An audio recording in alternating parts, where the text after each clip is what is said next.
Hello everyone, I am Richa and you are watching Parcham. आज के session में बहुत इंपॉर्टेंट मुद्दे हैं जिन पर डिस्कशन करेंगे नेशनल न्यूज़ कैटेगरी के अंतर्गत, because we are dealing with September 2023 current affairs. Monthly current affair discuss कर रहे हैं, नेशनल कैटेगरी ऑफ न्यूज़ देखेंगे और उसके अंदर काफ़ी इंपॉर्टेंट स्कीम्स हैं जिनका डिस्कशन रहेगा। कुछ नई हैं, कुछ पुरानी हैं जो वापस से न्यूज़ में बनी थी।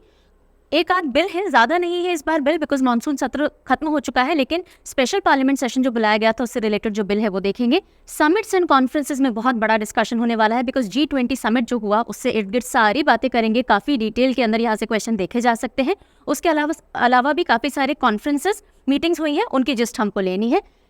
यूनेस्को और वर्ल्ड हेरिटेज साइट के अंदर 2 साइट्स इंडिया से गई हैं, उनकी डिटेल आपको देखनी है। और उसके अलावा भी बहुत कुछ है नेशनल न्यूज़ में जो हम पढ़ने वाले हैं। A to Z कोई भी कॉम्पिटिटिव एग्जाम आप दोगे यहाँ से क्वेश्चन आएगा ही आएगा। बहुत बहुत इंपॉर्टेंट सेशन होने वाला है। क्योंकि आज का ये सेशन काफ़ी बड़ा होगा, इसलिए हम फाइनेंस और बैंकिंग की न्यूज़ यहाँ इनकॉर्पोरेट नहीं कर रहे हैं, उसको हम दूसरे सेशन के साथ अमेलगमेट कर लेकर आएंगे।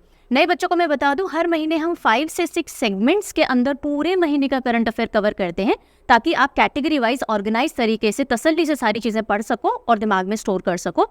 और इन सभी सेगमेंट्स का एक सिंगल कंसोलिडेटेड PDF होता है जो कि parchamclasses.in पे अवेलेबल करवाया जाता है। आप ये जो वीडियो है इसके नीचे एक डिस्क्रिप्शन, आप जब एरो पे क्लिक करोगे डिस्क्रिप्शन ओपन हो जाएगा, वहाँ पे सारे इंपॉर्टेंट लिंक्स दिए हुए हैं, वहाँ जाकर के आप एक्सेस कर सकते हो PDF। इंग्लिश में ऑलरेडी अवेलेबल हो चुका है, हिंदी का जो PDF है वो आपको 10th ऑफ एवरी मंथ तक अवेलेबल हो जाता है parchamclasses.in के ऊपर। जिन बच्चों ने सब्सक्रिप्शंस ले रखे होंगे, अगर सिर्फ CA सब्सक्रिप्शन ले रखा है तो भी, या पूरा PDF बैंक ले रखा है तो भी, जैसे जैसे हम पार्ट्स करते जाते हैं उनके PDF भी शामिल होते जाते हैं और ओवरऑल PDF भी आपको मिल जाते हैं। जितने भी सब्सक्रिप्शंस और कोर्सेज हैं वो आप परचम ऐप से एक्सेस कर सकते हैं। ठीक है, चलिए तो आप शुरुआत करेंगे हमारे पहले सेगमेंट के साथ, विच इज़ नेशनल न्यूज़। और उसमें आपके लिए एक सवाल है। अगर आप डेली वीकली CA देखते हो, परचम से फॉलो कर रहे हो, तो आप डेफिनेटली आंसर कर पाओगे। नहीं भी करे, डोंट वरी, आज के वीडियो में इसका आंसर मिलेगा। इंपॉर्टेंट क्वेश्चन है, देखिएगा। Who has been made the chairman of high level committee to examine one nation one election. एक राष्ट्र एक चुनाव, वन नेशन वन इलेक्शन का कॉन्सेप्ट है, इसके ऊपर भी कमेटी बनाई गई है कि भाई होना चाहिए, नहीं होना चाहिए, होगा तो कैसे होगा। इंपॉर्टेंट पॉइंट है, डिस्कस करेंगे। तो इस उच्च स्तरीय समिति के अध्यक्ष यानी चेयरमैन किसे अपॉइंट किया गया है?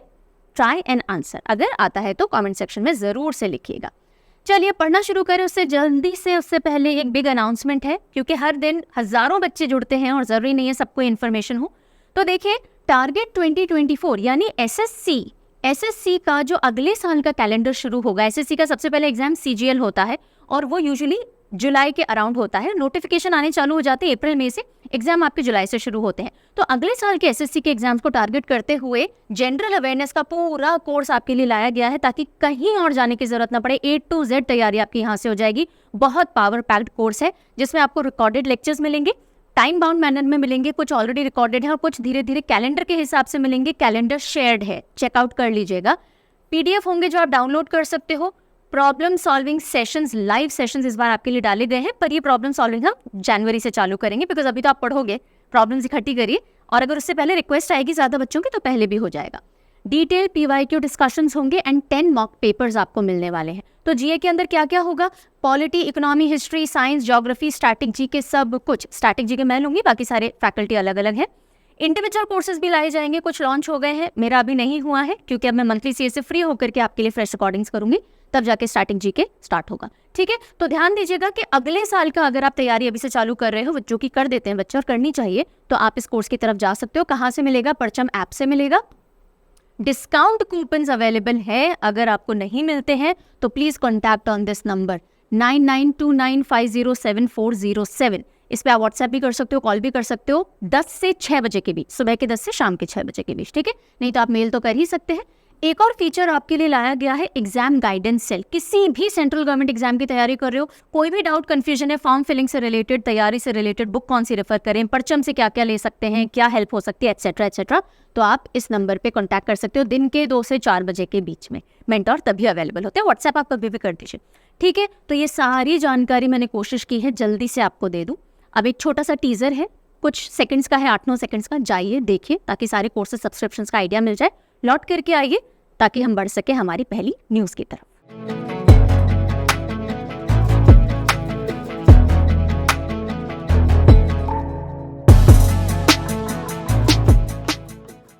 Alright, so welcome back. तो पहले हम सारी स्कीम्स देख लेते हैं। Union ministry of textiles release the guidelines for great scheme. केंद्रीय कपड़ा मंत्रालय ने ग्रेट योजना की गाइडलाइन जारी की है, ये न्यूज आई। तो अब ये ग्रेट स्कीम क्या है? स्कीम का फुल फॉर्म आपको पता होना चाहिए। फुल फॉर्म है grant for research and entrepreneurship across aspiring innovators in technical textile. Great, ये इसका एक्रोनिम हो गया। यानी टेक्सटाइल के क्षेत्र में जो भी अब एस्पायरिंग इनोवेटर्स है उनके लिए स्कीम लाई गई है, उनको रिसर्च और एंटरप्रेन्योरशिप के लिए ग्रांट यानी कोई ना कोई सहायता राशि वगैरह दी जाएगी। ठीक है, कौन सी मिनिस्ट्री से डील करती है? टेक्सटाइल मिनिस्ट्री से डील करती हुई है। जो भी प्रोटोटाइप बनाए जाते हैं रिसर्च एंड डेवलपमेंट करके, पहले एक तरह से प्रोटोटाइप या सैंपल बनता है, फिर उसके बाद एक एक्चुअल प्रोडक्ट बनता है, और इसके लिए ग्रांट वगैरह प्रोवाइड करने के लिए ग्रेट स्कीम है। इसमें अप टू 50 लाख तक की ग्रांट इन एड होगी और 18 महीने के दौरान पीरियड के लिए ये ग्रांट प्रोवाइड की जाएगी। एडिशनली जो टेक्सटाइल मिनिस्ट्री है वो 10% टोटल ग्रांट एड भी देगी इंक्यूबेटर्स को, यानी जो बिल्कुल शुरुआती दौर पे हैं। सो ये आपको ध्यान रखना है। ग्रेट स्कीम कौन सी मिनिस्ट्री से डील करती हुई है? मिनिस्ट्री ऑफ टेक्सटाइल से डील करती हुई है, और इसका फुल फॉर्म भी आपको थोड़ा ध्यान रखना है। पीएम मोदी विल लॉन्च नहीं है, launched PM Vishwakarma scheme on 17 सितंबर। 17 सितंबर को इस बार विश्वकर्मा जयंती पड़ी और उस दिन पीएम ने विश्वकर्मा स्कीम लॉन्च की है। तो किन के लिए है ये स्कीम, ये देखना जरूरी हो जाता है। नई दिल्ली के अंदर स्कीम को लॉन्च किया गया। इसका एम है ट्रेडिशनल आर्टिजन्स और क्राफ्टमैन जो होते हैं, जो हाथ से कुछ बनाते हैं, क्राफ्ट्समैन होते हैं, आर्टिजन्स होते हैं, उनके लिए स्कीम को लाया गया है। क्योंकि विश्वकर्मा कौन से भगवान माने जाते हैं? आर्किटेक्चर के देवता माने जाते हैं। जो देवी देवताओं के जितने भी महल बनते हैं, उनके औजार बनते हैं, सब कुछ विश्वकर्मा जी ने बनाए हैं, ऐसा मान्यता है, माना जाता है हिंदू माइथोलॉजी के अंदर। सो सेंट्रल गवर्नमेंट की तरफ से फुल्ली फंडेड ये स्कीम है, स्टेट गवर्नमेंट से कोई फंड रिक्वायरमेंट नहीं है, जिसके तहत 13,000 करोड़ रुपए का एक बजट सैंक्शन किया गया है, एलोकेशन किया जाएगा, और फ्री ऑफ कॉस्ट जितने भी आर्टिजन्स हैं वो इसमें रजिस्टर कर सकते हैं, और उनको आइडेंटिटी के लिए आईडी कार्ड वगैरह सब दिया जाएगा। 15,000 रुपये का टूल किट इंसेंटिव, यानी वो अपने जो भी औजार है वो खरीद सकते हैं, और उसके साथ साथ उनको स्किल अपग्रेडेशन, ट्रेनिंग, ये सारी फैसिलिटीज दी जाएंगी पीएम विश्वकर्मा स्कीम। तो जो भी आर्टिजन्स क्राफ्टमैन है उनके बढ़ावे के लिए स्कीम को लाया गया है।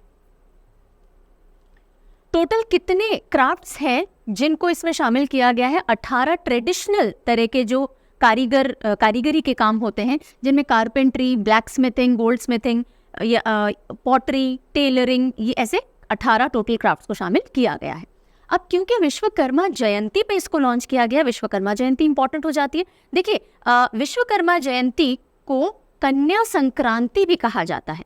संक्रांति का मतलब होता है जब भी सन एक राशि से दूसरी राशि में प्रवेश करता है। तो अब जब सन कन्या राशि में प्रवेश करता है उसको कन्या संक्रांति कहा जाता है। और ये अगर आप ग्रेगोरियन कैलेंडर या इंग्लिश कैलेंडर के हिसाब से देखोगे, अप्रॉक्सीमेटली 16 से 18 सितंबर के बीच में ये तारीख पड़ती है। इस बार 17 को पड़ी है, और उन्हीं को सेलिब्रेट करते, विश्वकर्मा जी को सेलिब्रेट करते विश्वकर्मा जयंती मनाई जाती है, और उसी दिन विश्वकर्मा स्कीम लॉन्च की गई है। ये जो जयंती है ये नेपाल में भी सेलिब्रेट होती है, because a lot of Hindu culture people are there.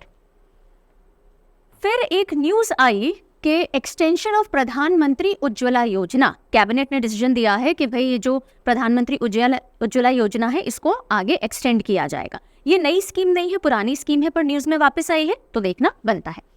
So LPG connections, जितने भी बिलो पॉवर्टी लाइन की फीमेल्स होती हैं उनके कार्ड के ऊपर एलपीजी सिलेंडर्स जो होते हैं वो प्रोवाइड किए जाते हैं उज्ज्वला योजना के तहत, ताकि वो ट्रेडिशनल जो चूल्हे जलते हैं लकड़ियों के ईंधन से जो खाना बनता है उससे दूर रहें, उससे उनको छुटकारा दिलाया जा सके। So cabinet approved expansion of Ujjwala Yojana. अब क्वेश्चन आता है उज्ज्वला योजना लॉन्च कब की गई? ठीक है, तो उससे पहले कि एक्सटेंड किया गया है तो कब तक के लिए एक्सटेंड किया गया है, कितने कनेक्शंस होंगे, एटसेट्रा एटसेट्रा। तो करीब 75 लाख मोर कंज्यूमर्स हैं जिनको PMUY यानी प्रधानमंत्री उज्ज्वला योजना से जोड़ा जाएगा, यानी कि उनको LPG कनेक्शंस दिए जाएंगे। 3 साल के लिए इसको एक्सटेंशन दे दिया गया है। ठीक है, और ऐसा करने से टोटल 103.5 मिलियन लोगों तक इसका बेनिफिट पहुंच पाएगा। ये जो स्कीम है ये मिनिस्ट्री ऑफ पेट्रोलियम और नेचुरल गैस के तहत आती है। Number 1 LPG, petroleum and natural gas के अंडर में LPG कनेक्शन दिए जाते हैं BPL हाउस होल्ड को। इसको 2016 में 1 मई 2016 के अंदर लॉन्च किया गया था। कहाँ से? बलिया, उत्तर प्रदेश से इसको लॉन्च किया गया था। टारगेट था 8 करोड़ कनेक्शंस हमको देने हैं मार्च 2020 तक। फिर उज्ज्वला 1.0 आया, जिसके तहत जो BPL हाउस होल्ड्स है उनमें 5 करोड़ तक जो कनेक्शंस थे वो हमको पूरे करने थे, और साथ ही साथ इसका एक्सटेंशन आया अप्रैल 2018 के अंदर, जिसमें 7 मोर कैटेगरीज को जोड़ दिया गया। पहले तो था BPL कैटेगरीज ही सिर्फ, फिर SC ST, प्रधानमंत्री आवास योजना, अंत्योदय अन्न योजना और भी बहुत सारी बैकवर्ड क्लासेस को इस स्कीम से जोड़ा गया। देन PMUY यानी उज्ज्वला योजना 2.0 आया 21-22 के तहत, और इस तरह से अब वापस इसको एक्सटेंशन मिला है। ठीक है, तो अब देखिए जो मैंने आपको कहा था, सिर्फ नई स्कीम नहीं, पुरानी स्कीम जो न्यूज़ में वापस आती है उनको भी आपको पढ़ना होता है, बिकॉज एग्जामिनर के लिए हॉट न्यूज़ हो जाती है, वो पूछ सकता है। अब एक और न्यूज़ में स्कीम देखने को मिली, PM श्री। अगेन ये इस साल लॉन्च नहीं हुई है, ये पिछले साल टीचर्स डे पे अनाउंस की गई थी। तो टीचर्स डे सितंबर 2022 में PM श्री यानी PM schools for rising India को अनाउंस किया गया था, और ये न्यूज़ में दिखी है, इसलिए हम वापस से पढ़ रहे हैं। On the occasion of teachers day 2022, ध्यान रखिएगा इस साल का टीचर्स डे नहीं, पिछले साल के टीचर्स डे पे अनाउंस किया था एक न्यू इनिशिएटिव प्रधानमंत्री जी ने, PM Shri school. Full form क्या है? PM schools for rising India, यानी कि 14,500 से भी ज़्यादा स्कूल्स को आइडेंटिफाई किया गया, जिनको डेवलप किया जाएगा मॉडर्न इंफ्रास्ट्रक्चर के साथ में, ग्रीन इनिशिएटिव्स के साथ में, ताकि वाटर मैनेजमेंट हो सके, इलेक्ट्रिसिटी मैनेजमेंट हो सके, एट्सेट्रा। और उनको उस स्कीम को जिसके तहत ये सारा डेवलपमेंट होगा उसको PM श्री कहा गया। ठीक है, बस इतनी बात आपको ध्यान रखनी है। चलिए, आपसे जो शुरुआत में क्वेश्चन किया था उसका answer, centre forms panel on one nation one election. Centre ने यानी केंद्र ने एक पैनल बनाया है और कमेटी बनाई है, और उसको कौन चेयर करेंगे, कौन अध्यक्ष होंगे? कौन है ये? रामनाथ कोविंद जी, जो हमारे प्रेसिडेंट रह चुके हैं। Government forms high level committee to examine one nation one election, और 8 मेंबर की ये कमेटी है। कितने सदस्यों की ये कमेटी बनाई गई है? 8 सदस्यों की कमेटी। चेयरमैन होंगे हमारे पूर्व राष्ट्रपति रामनाथ कोविंद जी। बाकी मेंबर्स इसमें कौन है? अमित शाह, कांग्रेस MP अधीर रंजन चौधरी, राज्यसभा के पहले मेंबर रह चुके Ghulam Nabi Azad, former chairman 15th finance commission के NK सिंह, और ऐसे बहुत से और लोग हैं। Law and justice minister Arjun Ram Meghwal जो हैं, उनको स्पेशल इन्वाइटी के तौर पे इस कमेटी में न्योता दिया गया है, यानी he will be sitting in the meeting as a special invitee. ठीक है, अब क्यों ज़रूरत पड़ी या फिर क्यों ये पूरा मुद्दा उठा के वन नेशन वन इलेक्शन होना चाहिए? क्योंकि हाउस ऑफ पीपल यानी जो लोकसभा है एंड लेजिस्लेटिव असेंबलीज जो है स्टेट की, मोस्टली उनके जो इलेक्शंस थे वो साइमल्टेनियसली होते थे, यानी एक साथ होते थे 51-52 से लेके 1967 तक। उसके बाद इनकी टाइमिंग बिल्कुल उथल पुथल होने लगे, यानी इनकी जो साइकिल थी वो टूट गई। तो अब वापस से कोशिश की जा रही है कि क्या इसमें सिंक्रोनिसिटी यानी इसमें किसी भी तरह की एक समता लाई जा सके कि एक साथ हो सके। इसके लिए हाई लेवल कमेटी बनाई गई है जो कि रेकमेंड करेगी कि साइमल्टेनियस इलेक्शन लोकसभा के, स्टेट लेजिस्लेटिव असेंबली के, म्यूनिसिपैलिटी के और पंचायत के क्या एक साथ किए जा सकते हैं तो किन किन इंफ्रास्ट्रक्चर की जरूरत पड़ेगी, कैसे कैसे होगा, वो सारे डिस्कशन इसमें होने वाले हैं। Then special session of parliament, एक स्पेशल सत्र बुलाया गया पार्लियामेंट का सितंबर 18 to 2022, और जल्दी से इसके बारे में देख लेते हैं। ये जो स्पेशल सेशन है 5 दिन का स्पेशल सत्र बुलाया गया, जो कि लोकसभा का 17 लोकसभा का 13 सेशन और राज्यसभा का 261 सेशन के तौर पे इसको बुलाया गया। और अगर मोदी गवर्नमेंट के पिछले 9 साल में देखा जाए तो पिछले 9 साल में ये पहला स्पेशल सेशन है जिसको बुलाया गया। इससे पहले जब बुलाया गया था तो वो जब GST रोल आउट होना था 30 जून 2017 को, तब बुलाया गया था स्पेशल सेशन। तो अब ये तो सिर्फ एक सिंपल सी न्यूज़ हुई कि भाई स्पेशल सेशन बुलाया गया है, और उसमें क्या क्या हुआ, तो उसमें एक तो हम अभी विमेन बिल के बारे में बात करेंगे, लेकिन स्पेशल सेशन बुलाने के पीछे क्या क्या कानून क्या कहता है या हमारा कॉन्स्टिट्यूशन क्या कहता है, कैसे बुलाया जा सकता है, क्या प्रक्रिया होती है, थोड़ा सा उसके बारे में फटाफट देखते हैं। तो जो समनिंग है पार्लियामेंट की कि भाई हम सत्र जो बुलाते हैं वो आर्टिकल 85 के अंदर स्पेसिफाई हो रखा है। ठीक है, इंडिया के पास ऐसी कोई फिक्स पार्लियामेंट्री कैलेंडर नहीं है, कॉन्स्टिट्यूशन में लिखित नहीं है। ठीक है, तो हम लेकिन इन जनरल कॉन्स्टिट्यूशन के अलावा जो हमने पूरा सेटअप बना रखा है उसके हिसाब से साल में 3 सेशंस होते हैं। सबसे पहला और सबसे लंबा सेशन कौन सा होता है? बिल्कुल बजट सेशन होता है, जो कि पहला सेशन भी होता है। यूजुअली जनवरी के एंड में शुरुआत होती है इसकी और अप्रैल या फर्स्ट वीक ऑफ मई तक ये चलता है। सेकंड सेशन कौन सा होता है? 3 वीक का मॉनसून सेशन होता है जो हाल ही में फिनिश हुआ है। जुलाई के अंदर शुरू होता है और जुलाई अगस्त के टाइम तक ये रहता है, मानसून वाले टाइम पे ही ना। विंटर सेशन, थर्ड सेशन होता है नवंबर दिसंबर के अंदर ही कंडक्ट किया जाता है। लेकिन लाइक आई सेड, ऐसा कोई हमारा fix parliamentary calendar bye constitution नहीं है, बाय कन्वेंशन, यानी कि हम जो रिवाज फॉलो करते आ रहे हैं उसके हिसाब से 3 सत्र बुलाए जाते हैं और अगर ज़रूरत पड़ती है तो एक स्पेशल सेशन बुलाया जा सकता है। अब इसी स्पेशल सेशन में बात हुई विमेंस रिजर्वेशन बिल की, और ये हम देख लेते हैं क्यों इतना हंगामा हुआ, क्यों इतनी चर्चा हुई।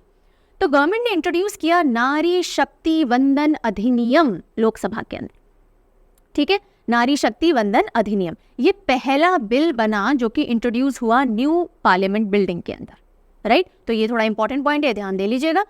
इसके तहत ये कहा जा रहा है कि जो पॉलिसी मेकिंग है उसमें विमेन का पार्टिसिपेशन बढ़ाना चाहिए, उनको रिजर्वेशन मिलना चाहिए, यानी कि 1/3 जो सीट्स है वो रिजर्व होनी चाहिए विमेन के लिए इन Lok Sabha and also the state assemblies और दिल्ली कॉन्स्टिट्यूंसी के अंदर, ठीक है, लेजिस्लेचर के अंदर। सो फर्स्ट बिल जो कि न्यू पार्लियामेंट बिल्डिंग में आया और पॉलिसी मेकिंग स्टेट और नेशनल लेवल में विमेन को एक रिजर्व्ड पोजीशन मिलनी चाहिए। कितनी? 33% कोटा या 1/3 सीट्स उनके लिए रिजर्व होनी चाहिए लोकसभा में और स्टेट असेंबलीज के अंदर।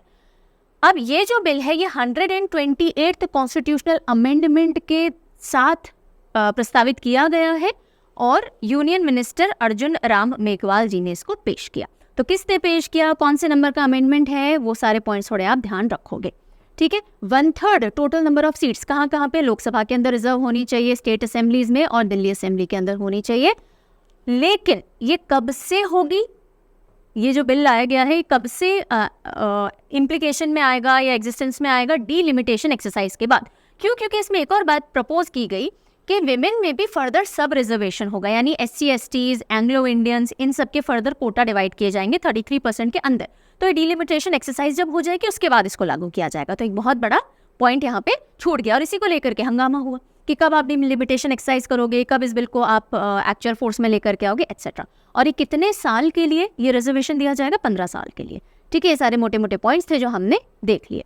अब क्या ये विमेन रिजर्वेशन बिल पहली बार ये मुद्दा हिस्ट्री में उठा है? पहली बार किसी सरकार ने उठाया है? नहीं, ये मुद्दा उठा आ रहा है, बहुत सालों से चलता आ रहा है। सबसे पहले former prime minister Rajiv Gandhi हैं जिन्होंने मई 1989 के अंदर इस मुद्दे को उठाया था कि जो विमेन रिजर्वेशन है इलेक्टेड बॉडीज के अंदर वो होना चाहिए, particularly rural and urban local bodies में 1/3 रिजर्वेशन होना चाहिए। लोकल बॉडीज की बात की गई थी, ठीक है। फिर ये जो बिल था जो प्रपोज किया था राजीव गांधी जी ने, लोकसभा में पास हो गया था लेकिन राज्यसभा में फेल हो गया था, इसलिए आगे नहीं बढ़ पाई।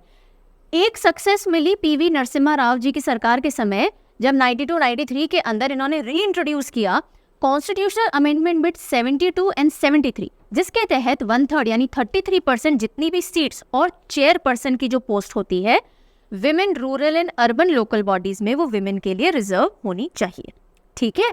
और इस बिल को पास कर दिया गया था जिसके तहत करीब 15 lakh elected women representative panchayat में, नगर पालिकाज में देखने को मिलती है। तो ये लोकल बॉडीज के लेवल पे बात हो रही थी। फिर बात आती है जिसमें कि 1996 में देवे गौड़ा जी की जो यूनाइटेड फ्रंट गवर्नमेंट थी, उन्होंने पहली बार कहा 81st कॉन्स्टिट्यूशन अमेंडमेंट से कि लोकसभा में जो पेश किया गया कि reservation of women in parliament के अंदर, लोकल बॉडीज में तो ठीक है, पार्लियामेंट में रिजर्व होना चाहिए। फिर अटल बिहारी वाजपेयी, लेकिन ये अप्रूवल नहीं मिल पाया। फिर 2 साल बाद अटल बिहारी वाजपेयी जी की सरकार ने किया, ठीक है, फिर लेकिन अप्रूवल नहीं मिल पाया। तो ऐसे करते करते बिल काफ़ी बार इंट्रोड्यूस हुआ है और वापस से अब इस बार इंट्रोड्यूस किया गया है। तो लंबी कहानी चलती आ रही है। Local rural and urban local bodies के अंदर तो इसको सक्सेस मिल गई, लेकिन अब पार्लियामेंट की बात है तो अब देखते हैं कब तक क्या होता है। चलते हैं अगली न्यूज़ की तरफ। Portable hospital in 72 cubes. तो दुनिया में पहली बार एक ऐसा हॉस्पिटल बनाया गया है जो कि पोर्टेबल है, यानी यहाँ से उठा के उस हॉस्पिटल को वहाँ ले जाओ, वहाँ से उठा के वहाँ ले जाओ, और बनाया है भारत ने। India has build world's first portable disaster hospital. जो डिजास्टर मैनेजमेंट के केस में अगर कहीं भी एकदम से त्रासदी आ जाती है, डिजास्टर हो जाता है, तो उस केस में वहाँ पे hospital services, health care services पहुँचाई जाए, उसमें एक बहुत बड़ा रोल ये प्ले करने वाला है। इस हॉस्पिटल का नाम है आरोग्य मैत्री क्यूब, क्योंकि 72 क्यूब्स के फॉर्मेट में ये हॉस्पिटल बनाया गया है। सारी hi tech facilities, right from operation theatre, ICU, ventilator, सब कुछ इसके अंदर मिलेगा। और इसको 72 क्यूब्स में असेंबल किया जा सकता है। 200 सर्वाइवर्स 48 आवर्स तक सपोर्ट किए जा सकते हैं इस हॉस्पिटल के थ्रू। इंडिजिनसली प्रोजेक्ट भीष्म, यानी भारत हेल्थ इनिशिएटिव फॉर सहयोग हित एंड मैत्री के तहत ये बनाए गए। डेवलपिंग नेशंस में अगर पर्टिकुलरली कोई नेचुरल डिजास्टर आ जाता है तो वहाँ पे मदद पहुँचाई जाएगी इससे। आरोग्य मैत्री क्यूब पार्ट किसका है? आरोग्य मैत्री प्रोजेक्ट का। आरोग्य मैत्री प्रोजेक्ट इंडिया ने शुरू किया था। मेडिकल सप्लाईज जितनी भी डेवलपिंग कंट्रीज हैं उनको ह्यूमैनिटेरियन असिस्टेंस या डिजास्टर के केस में मदद पहुंचाने के लिए। ठीक है, चलते हैं आगे। Shri Dharmendra Pradhan launches the Malviya mission. अब धर्मेंद्र प्रधान जी हमारे जो एजुकेशन मिनिस्टर हैं उन्होंने मालवीय मिशन लॉन्च किया। तो पहला सवाल किसने लॉन्च किया? तो धर्मेंद्र प्रधान जी ने किया। अब ये मिशन क्या है? टीचर्स ट्रेनिंग प्रोग्राम है, यूजीसी के तहत कंडक्ट किया जाएगा, यानी यूनिवर्सिटी ग्रांट्स कमीशन के तहत। तो हायर एजुकेशन इंस्टीट्यूशंस जो होते हैं उनकी टीचर्स को ट्रेनिंग प्रोवाइड करने के लिए मिशन डेवलप किया गया है। और इसी के साथ साथ अनाउंस किया गया कि ह्यूमन रिसोर्स डेवलपमेंट सेंटर्स जो है, HRDCs जो होते हैं, उनका नया नाम क्या होगा? Madan Mohan Malviya teachers training centre, ये नया नाम दे दिया गया है। ऐसे 111 सेंटर्स अक्रॉस इंडिया खोले जाएंगे जिसमें करीब 15 लाख टीचर्स को हायर एजुकेशन लेवल के लिए ट्रेन किया जाना है। ठीक है, हायर एजुकेशन लेवल यानी यूजीसी की बात हो गई। अब हम आ जाते हैं एनसीईआरटी, जो कि स्कूल करिकुलम की बात करता है। एनसीईआरटी को डीम्ड यूनिवर्सिटी का दर्जा मिल गया है। डीम्ड यूनिवर्सिटी यानी अपने आप में एक यूनिवर्सिटी है। अब इसके अंदर में एफिलिएशंस हो सकते हैं। ठीक है, सो एनसीईआरटी का full form national council of educational research and training, NCERT deemed university घोषित हो चुकी है। और जो धर्मेंद्र प्रधान जी हैं उन्होंने ही ये अनाउंसमेंट किया 63rd फाउंडेशन डे पे। 63rd फाउंडेशन डे एनसीईआरटी का कब पड़ता है? फाउंडेशन डे 1 सितंबर को पड़ता है। ठीक है, इसी के साथ साथ बाल भवन जो है उसको एनसीईआरटी के साथ मर्ज कर दिया गया है। विद्या समीक्षा केंद्र भी इनॉग्रेट किए गए। ऑगमेंटेड रियलिटी, वर्चुअल रियलिटी, ये जो भी हैं इन सबको भी जोड़ा जाएगा करिकुलम के साथ में। और साथ साथ एक अनाउंसमेंट हुआ कि चंद्रयान 3 का जो सक्सेस है उसको एक चैप्टर के फॉर्म में एनसीईआरटी में जगह मिलेगी। ठीक है, अब ये इस तरह के जो स्लाइड्स देखते हो ना बीच बीच में, ये बेसिकली स्टैटिक इन्फॉर्मेशन होती है। मैं हर बार बताती हूँ कि करंट अकेले पढ़ने से काम नहीं चलता है, साथ साथ में स्टैटिक पढ़ते जाना होता है। एग्जामिनर के बहुत अच्छे मनपसंद सवाल यहाँ से निकलते हैं। जैसे कि एनसीईआरटी की बात आई तो कौन है डायरेक्टर एनसीईआरटी के? दिनेश प्रसाद सकलानी जी हैं। ठीक है, देन इसके हेडक्वार्टर कहाँ है? नई दिल्ली में। चलो ये सिंपल सी बात है। कब बना था? 63rd फाउंडेशन डे हमने बोला इस बार, तो 1961 1 सितंबर 1961 को बना था। तो ये कुछ मोटी मोटी बातें आ गई।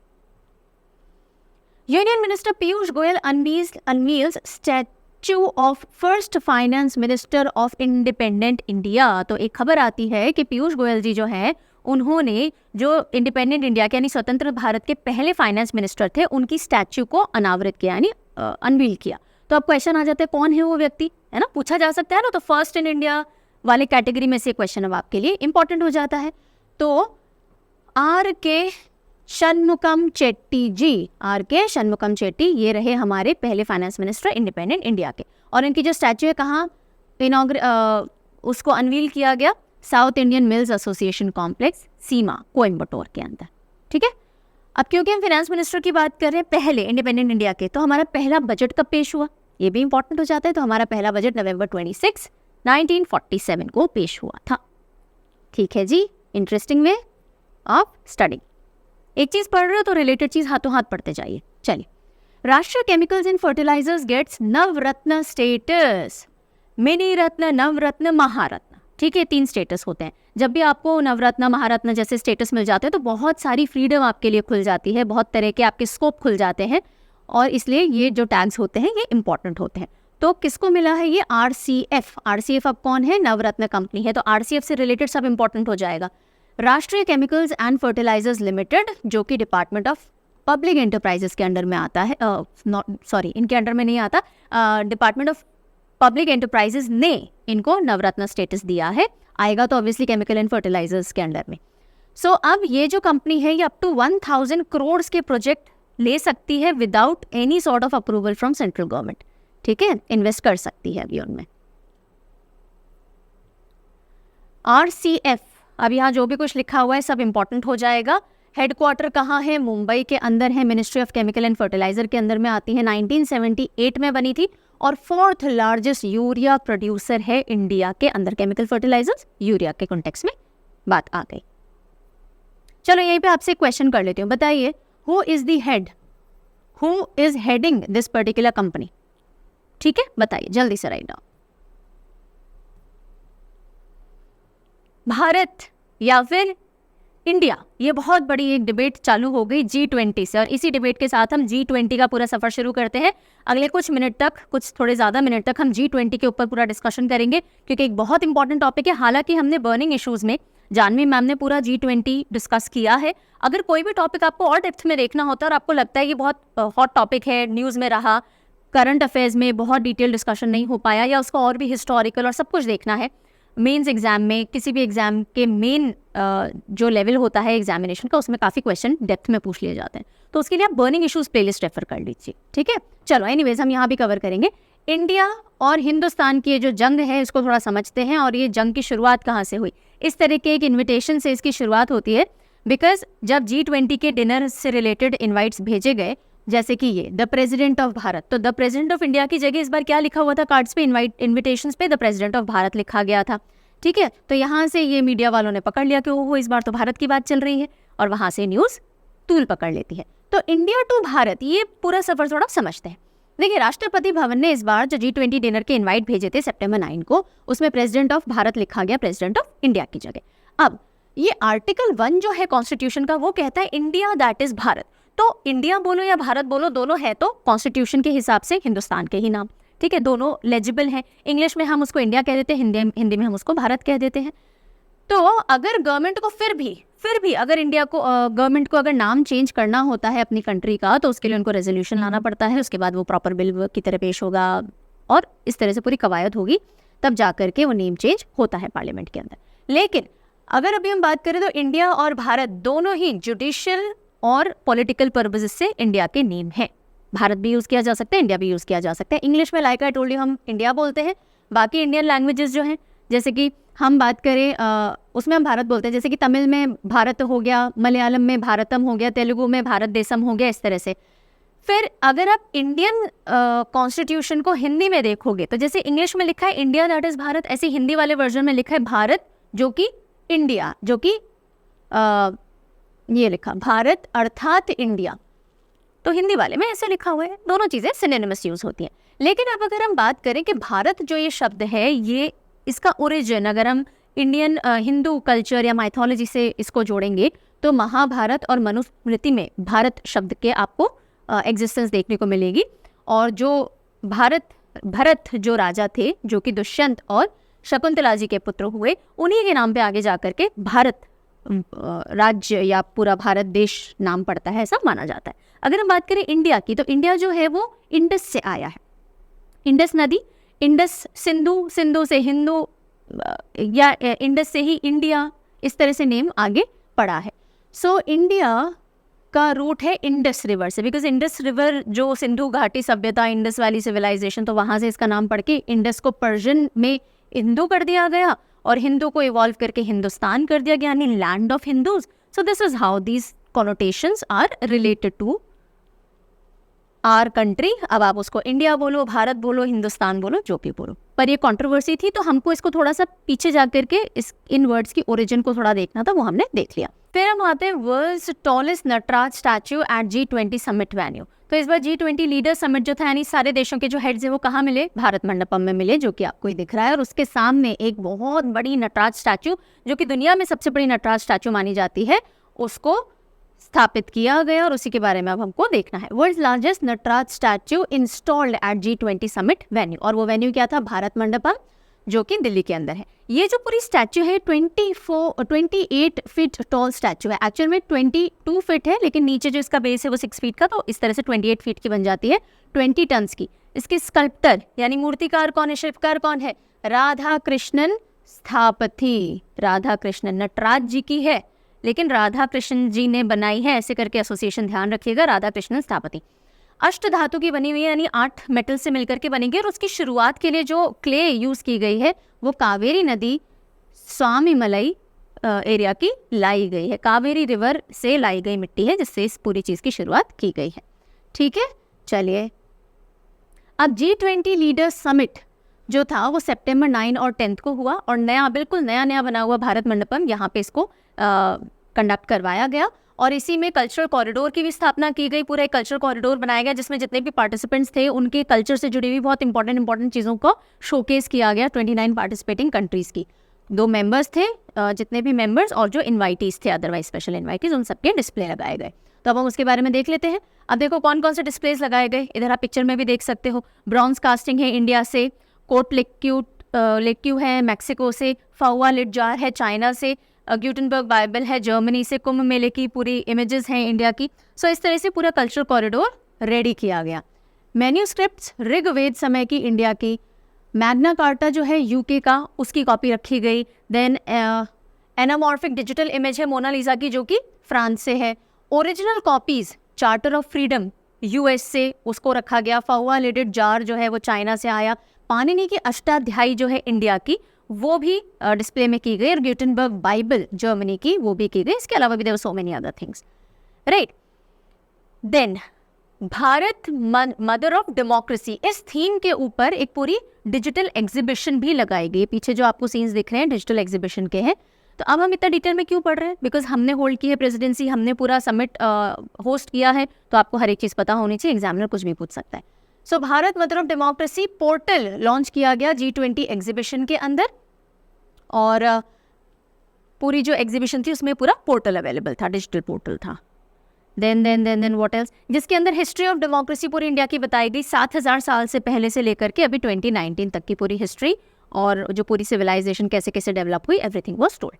जो पोर्टल था वो 5 सेक्शंस में डिवाइड किया गया, 22 सब सेक्शंस में डिवाइड किया, जिसके अंदर सिंधु सरस्वती सिविलाइजेशन, महाजनपद, देन गणतंत्र, विजयनगर एम्पायर, मुगल एम्पर, अकबर वाला रेन, पूरा constitution of India, election in modern India, ये सारी चीज़ें डिस्प्ले में डाली गई थी ना। अब हम आते हैं G20 समिट जो इंडिया ने होस्ट किया 9th और 10th ऑफ सितंबर को। उसमें ये सारे कंट्रीज थे जो कि पार्टिसिपेंट थे, G20 नेशंस। अब आपके लिए हर एक इमेज इंपॉर्टेंट है, क्योंकि आपको पता होना चाहिए कौन से देश का कौन सा हेड है, यानी प्राइम मिनिस्टर या प्रेसिडेंट कौन है। अगर एग्जामिनर पूछेगा यहाँ से सवाल, तो ये एकदम हॉट नेम्स हैं जो आपसे पूछे जा सकते हैं। वो ऐसे ही रैंडम नहीं पूछेगा आपसे कि रुवांडा के प्रेसिडेंट बता दीजिए, प्राइम मिनिस्टर बता दीजिए। वो आपसे पूछ सकते हैं इटली के, जापान के, मैक्सिको के, रिपब्लिक ऑफ कोरिया के, बिकॉज ये न्यूज़ में भी रहे हैं इंडिया के कॉन्टेक्स्ट में, इंटरनेशनल कॉन्टेक्स्ट में ना। ये जो G20 समिट हुआ, कौन सा एडिशन था, 18th एडिशन था, okay. And total 21 member nation ने इसमें पार्टिसिपेट किया। क्यों? क्योंकि अफ्रीकन यूनियन भी इसमें शामिल हुआ इस बार। 19 सॉवरेन कंट्रीज थे, यूरोपियन यूनियन था, एक अफ्रीकन यूनियन था। थीम क्या रही, वासुदेव कुटुंबकम, जिसका मतलब है 1 अर्थ 1 फैमिली 1 फ्यूचर। लास्ट मेंबर जिसने ज्वाइन किया अफ्रीकन यूनियन है। और एजेंडा क्या रहा, voice of global south. Global south मैंने आपको पहले भी बताया था कौन से नेशंस हैं, जो अफ्रीका, एशिया या लैटिन अमेरिका वाले हैं, जो डेवलपिंग कंट्री ज़्यादा पड़ते हैं, जहाँ पे उनको ग्लोबल साउथ कहा जाता है। Most ambitious G20 presidency India की मानी जाती है, क्योंकि टोटल जो आउटकम्स रखे गए, यानी किन किन एरियाज़ के अंदर काम किया जाएगा। सो टोटल 112 टारगेट्स बोलिए, आउटकम्स बोलिए, इनके ऊपर काम करने का पूरा मुहिम हमने इस बार छेड़ा था। इससे पहले लास्ट ईयर जब इंडोनेशिया के पास प्रेसिडेंसी थी, 50 टोटल आउटकम्स थे। उससे पहले इटली के पास 65 थे, लेकिन हमने 112 आउटकम्स के ऊपर अपने पूरे एफर्ट्स लगाए हैं। सो इंडिया के 112 आउटकम्स रहे टोटल, ये जो अभी मैंने आपको पोस्टर में भी दिखा दिया। गेस्ट कंट्रीज G20 में 20 तो नेशंस हो गए, एक हमारा 21st ऐड हुआ अफ्रीकन यूनियन का। फिर कुछ गेस्ट कंट्रीज थे जिनको बुलाया गया, Bangladesh, Egypt, Mauritius, Netherlands, Nigeria, Oman, Singapore, Spain and UAE। They are not members of G20 but they were invited specially. उसी के साथ साथ हाई रैंकिंग ऑफिशियल्स हैं अलग अलग इंटरनेशनल ऑर्गेनाइजेशंस के, जैसे कि UN हो गए, IMF हो गए, वर्ल्ड बैंक हो गए, WTO एट्सेट्रा हो गए, जिन्होंने भी आकर के पार्टिसिपेट किया। बिकॉज आप कोई भी गोल अकेले पूरा नहीं कर सकते हो, इंटरनेशनल ऑर्गेनाइजेशन की मदद आपको चाहिए होती है, तो एज स्पेशल इन्विटेशन इनको बुलाया जाता है। कहाँ पे हुआ G20 समिट? भारत मंडपम में हुआ। अब देखिए, ये वो सारे इंटरनेशनल ऑर्गेनाइजेशन के हेड्स हैं जिनको इन्वाइट किया गया था। अब अगेन, अगर एग्जामिनर को आपसे किसी भी इंटरनेशनल ऑर्गेनाइजेशन के बारे में पूछना होगा, चांसेस कि इनके बारे में पूछा जाए ज़्यादा है, ठीक है। तो आपको पता होना चाहिए UN के एंटोनियो गुटेरेस हेड है, वर्ल्ड बैंक के अजय बांगा हैं, WHO के टेड्रोस एडनम गिब्रेयेसस हैं, so on and so forth. Some facts about engagement groups. अब देखो, एंगेजमेंट ग्रुप्स क्या होते हैं। जब आपका प्रॉपर लीडर समिट होगा, उससे पहले एंगेजमेंट ग्रुप्स होते हैं। टोटल 9 एंगेजमेंट ग्रुप्स होते हैं, अलग अलग एरिया से रिलेटेड। वो अपने डेलिब्रेशंस यानी डिस्कशंस करते हैं ताकि पॉलिसी मेकिंग के अंदर सजेशंस दे सके जो भी कंट्रीज पार्टिसिपेंट्स हैं, लीडर्स हैं, उनको। तो ये गवर्नमेंट नहीं कंडक्ट करती, ये अपने छोटे छोटे ग्रुप्स बन जाते हैं, वो अपनी मीटिंग्स करते रहते हैं। जैसे बिजनेस 20 है, इसकी मीटिंग हुई नई दिल्ली के अंदर, सिविल 20 की जयपुर में, लेबर 20 की पटना में। ये इनकी थीम्स रहीं, ये इनसे रिलेटेड कुछ फैक्ट्स रहे। तो ये एडिशनल इन्फॉर्मेशन है जो यहाँ पे आपके लिए कंपाइल कर दी गई है। आप चाहें तो स्क्रीनशॉट ले सकते हैं, इनको बाद में पढ़ सकते हैं, ठीक है। इसी तरह से सुप्रीम ऑडिट साई 20 बोलते हैं, सुप्रीम ऑडिट इंस्टीट्यूशन 20, इसकी मीटिंग गोवा के अंदर हुई, स्टार्टअप 20 की गुरुग्राम में हुई, थिंक 20 की भोपाल में हुई। टोटल ऐसे कितने एंगेजमेंट ग्रुप्स होते हैं? 9 एंगेजमेंट ग्रुप्स होते हैं। ऑलराइट, जब पूरा G20 समिट कंक्लूड हो गया, उसके बाद में जो पीएम मोदी है उन्होंने हैंड ओवर किया है, जो गेवल होता है, ऑर्डर टाइप जो बोला जाता है, उसको किसको दिया? ब्राजील को। तो अगला प्रेसिडेंसी किसके पास गई G20 की? ब्राजील के पास गई है। सीधा सवाल बेसिक एग्जामिनेशन में पूछा जा सकता है। फाइन, चलिए। सो ये G20 की मोटी बातें खत्म हो गई। उसी के साथ कुछ इंपॉर्टेंट अनाउंसमेंट हुए G20 समिट में ही। उनमें से एक अनाउंसमेंट रहा ग्लोबल बायोफ्यूल अलायंस को लॉन्च करने का। तो अब हम वो देखेंगे। PM Modi launched global biofuel alliance. क्या है ये ग्लोबल बायोफ्यूल अलायंस? और इसके 3 मेन जो कोर हम मेंबर्स बोले या जिन्होंने इसकी शुरुआत की वो बोले, तो इंडिया जिसने एक अहम भूमिका निभाई, ब्राज़ील एंड यूएस, ये साथ में काम करेंगे ग्लोबल बायोफ्यूल अलायंस के लिए। अब फिर बाकी देश भी इसमें जुड़ेंगे, लेकिन 3 कोर नेशंस कौन से हैं? India, Brazil and US. So PM Modi launched global biofuel alliance and G20 summit in New Delhi.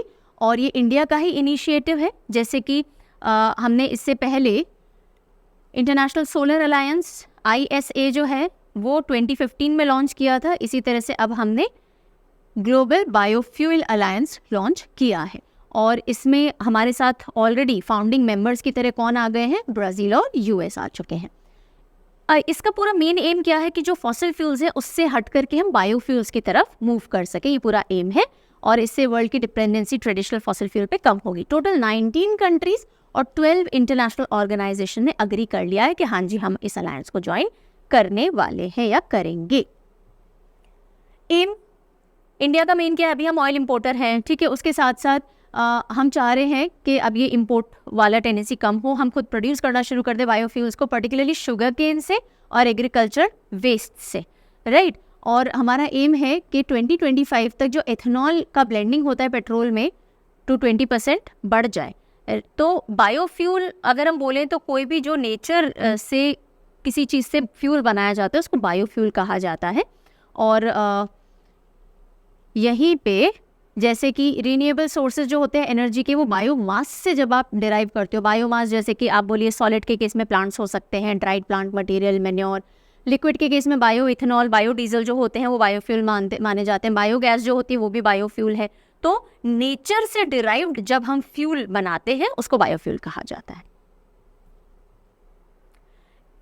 इसी के साथ साथ G20 के दौरान एक और बड़ा अनाउंसमेंट हुआ और वो ये था कि G20 ने लॉन्च किया India Middle East Europe economic corridor. ये बहुत इंपॉर्टेंट कॉरिडोर होने वाला है फ्यूचर में ट्रेड को बढ़ावा देने के लिए। यहाँ से बहुत मेजर ट्रेड फ्यूचर में देखने को मिलेगी, इकोनॉमिक ग्रोथ प्रोस्पेरिटी देखने को मिलेगी। India Middle East Europe economic corridor, ये इंडिया है, ये पूरा मिडिल ईस्ट वाला हिस्सा है, ये यूरोप वाला हिस्सा है।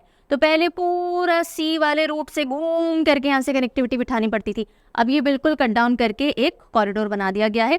इंडिया से आप मिडिल ईस्ट को कनेक्ट कर चुके हो, मिडिल ईस्ट से फर्दर यूरोप को कनेक्ट कर चुके हो, तो यहाँ से सीधा ट्रेड रूट सिंपल सा हो जाने वाला है। इसमें सी रूट होगा, ट्रेन होगा, रोड रूट होगा, इन सबके कंबाइन इफेक्ट से ट्रेड बहुत आसान, ईजी और क्या बोलेंगे हम, प्रॉस्परस होने वाली है। India Middle East Europe mega economic corridor has been launched. और ये किस किस को कनेक्ट करेगा? उधर यूरोप, फिर मिडिल ईस्ट और इधर इंडिया को कनेक्ट करेगा या एशिया को कनेक्ट करेगा रादर। रेलवे से, शिप रेल ट्रांजिट से, रोड ट्रांसपोर्ट से। कौन कौन सी कंट्रीज हैं जो इसमें इन्वॉल्व है? इंडिया तो है ही, UAE है, सऊदी अरेबिया है, फिर यूरोपियन यूनियन है, फ्रांस, इटली, जर्मनी और यूएस तो आ ही जाता है साथ में। टू इनेबल ग्रेटर ट्रेड, जो भी कंट्रीज इन्वॉल्व है आपस में उनका ट्रेड को और बढ़ावा देने के लिए, पर्टिकुलरली एनर्जी की फील्ड में भी अब आगे देखने को और मिलेगा। 2 सेपरेट कॉरिडोर्स है, एक है ईस्टर्न कॉरिडोर जो इंडिया मिडिल ईस्ट से जुड़ रहा है उसको ईस्टर्न कॉरिडोर कहा जाता है, एक है नॉर्दर्न कॉरिडोर जो मिडिल ईस्ट यूरोप से जुड़ेगा उसको नॉर्दर्न कॉरिडोर कहा गया है। ठीक है, चलिए अब इसके अंदर like I told you, rail link तो होगा ही, इलेक्ट्रिसिटी केबल्स भी कनेक्ट किए जाएंगे, उसके अलावा हाइड्रोजन पाइपलाइंस हो गई, डेटा केबल्स हो गई, so entire connectivity will be there. और इसको partnership for global infrastructure investment के तहत डेवलप किया गया जा रहा है, यानी PGII के तहत। जैसे जो चाइना का बेल्ट एंड रोड इनिशिएटिव है ना, उसी के काउंटर प्रोजेक्ट की तरह इस PGII को देखा जाता है कि जहां चाइना अपना दबदबा इस तरह से बना रहा है, यहाँ हम अपनी कनेक्टिविटी इस तरह से ग्रो करेंगे और हम ये सारे नेशंस मिलकर के अपने ट्रेड और रुतबे को भी बढ़ाएंगे। सो ये हेल्प करेगा। लैक ऑफ इंफ्रास्ट्रक्चर, जो कि लोअर और मिडिल इनकम नेशंस के पास इंफ्रास्ट्रक्चर की कमी है, कनेक्टिविटी की कमी है, उसको आप एक बार पूरा कर दो, फिर देखिए किस तरह से ग्रो करेंगे। सो पूरा इसका फोकस ट्रेड को एनहांस करने के ऊपर है। ठीक है जी, तो ये G20 के दौरान किए गए अनाउंसमेंट, कुछ लॉन्चेस, सब कुछ हमने देख लिया। आगे अब दूसरी न्यूज़ पे बढ़ते हैं। OIML certificates. India 13th number का ऐसा नेशन बन जाता है जिसको कि OIML सर्टिफिकेट्स हासिल हो गए, यानी international organisation of legal metrology. Metrology क्या होती है?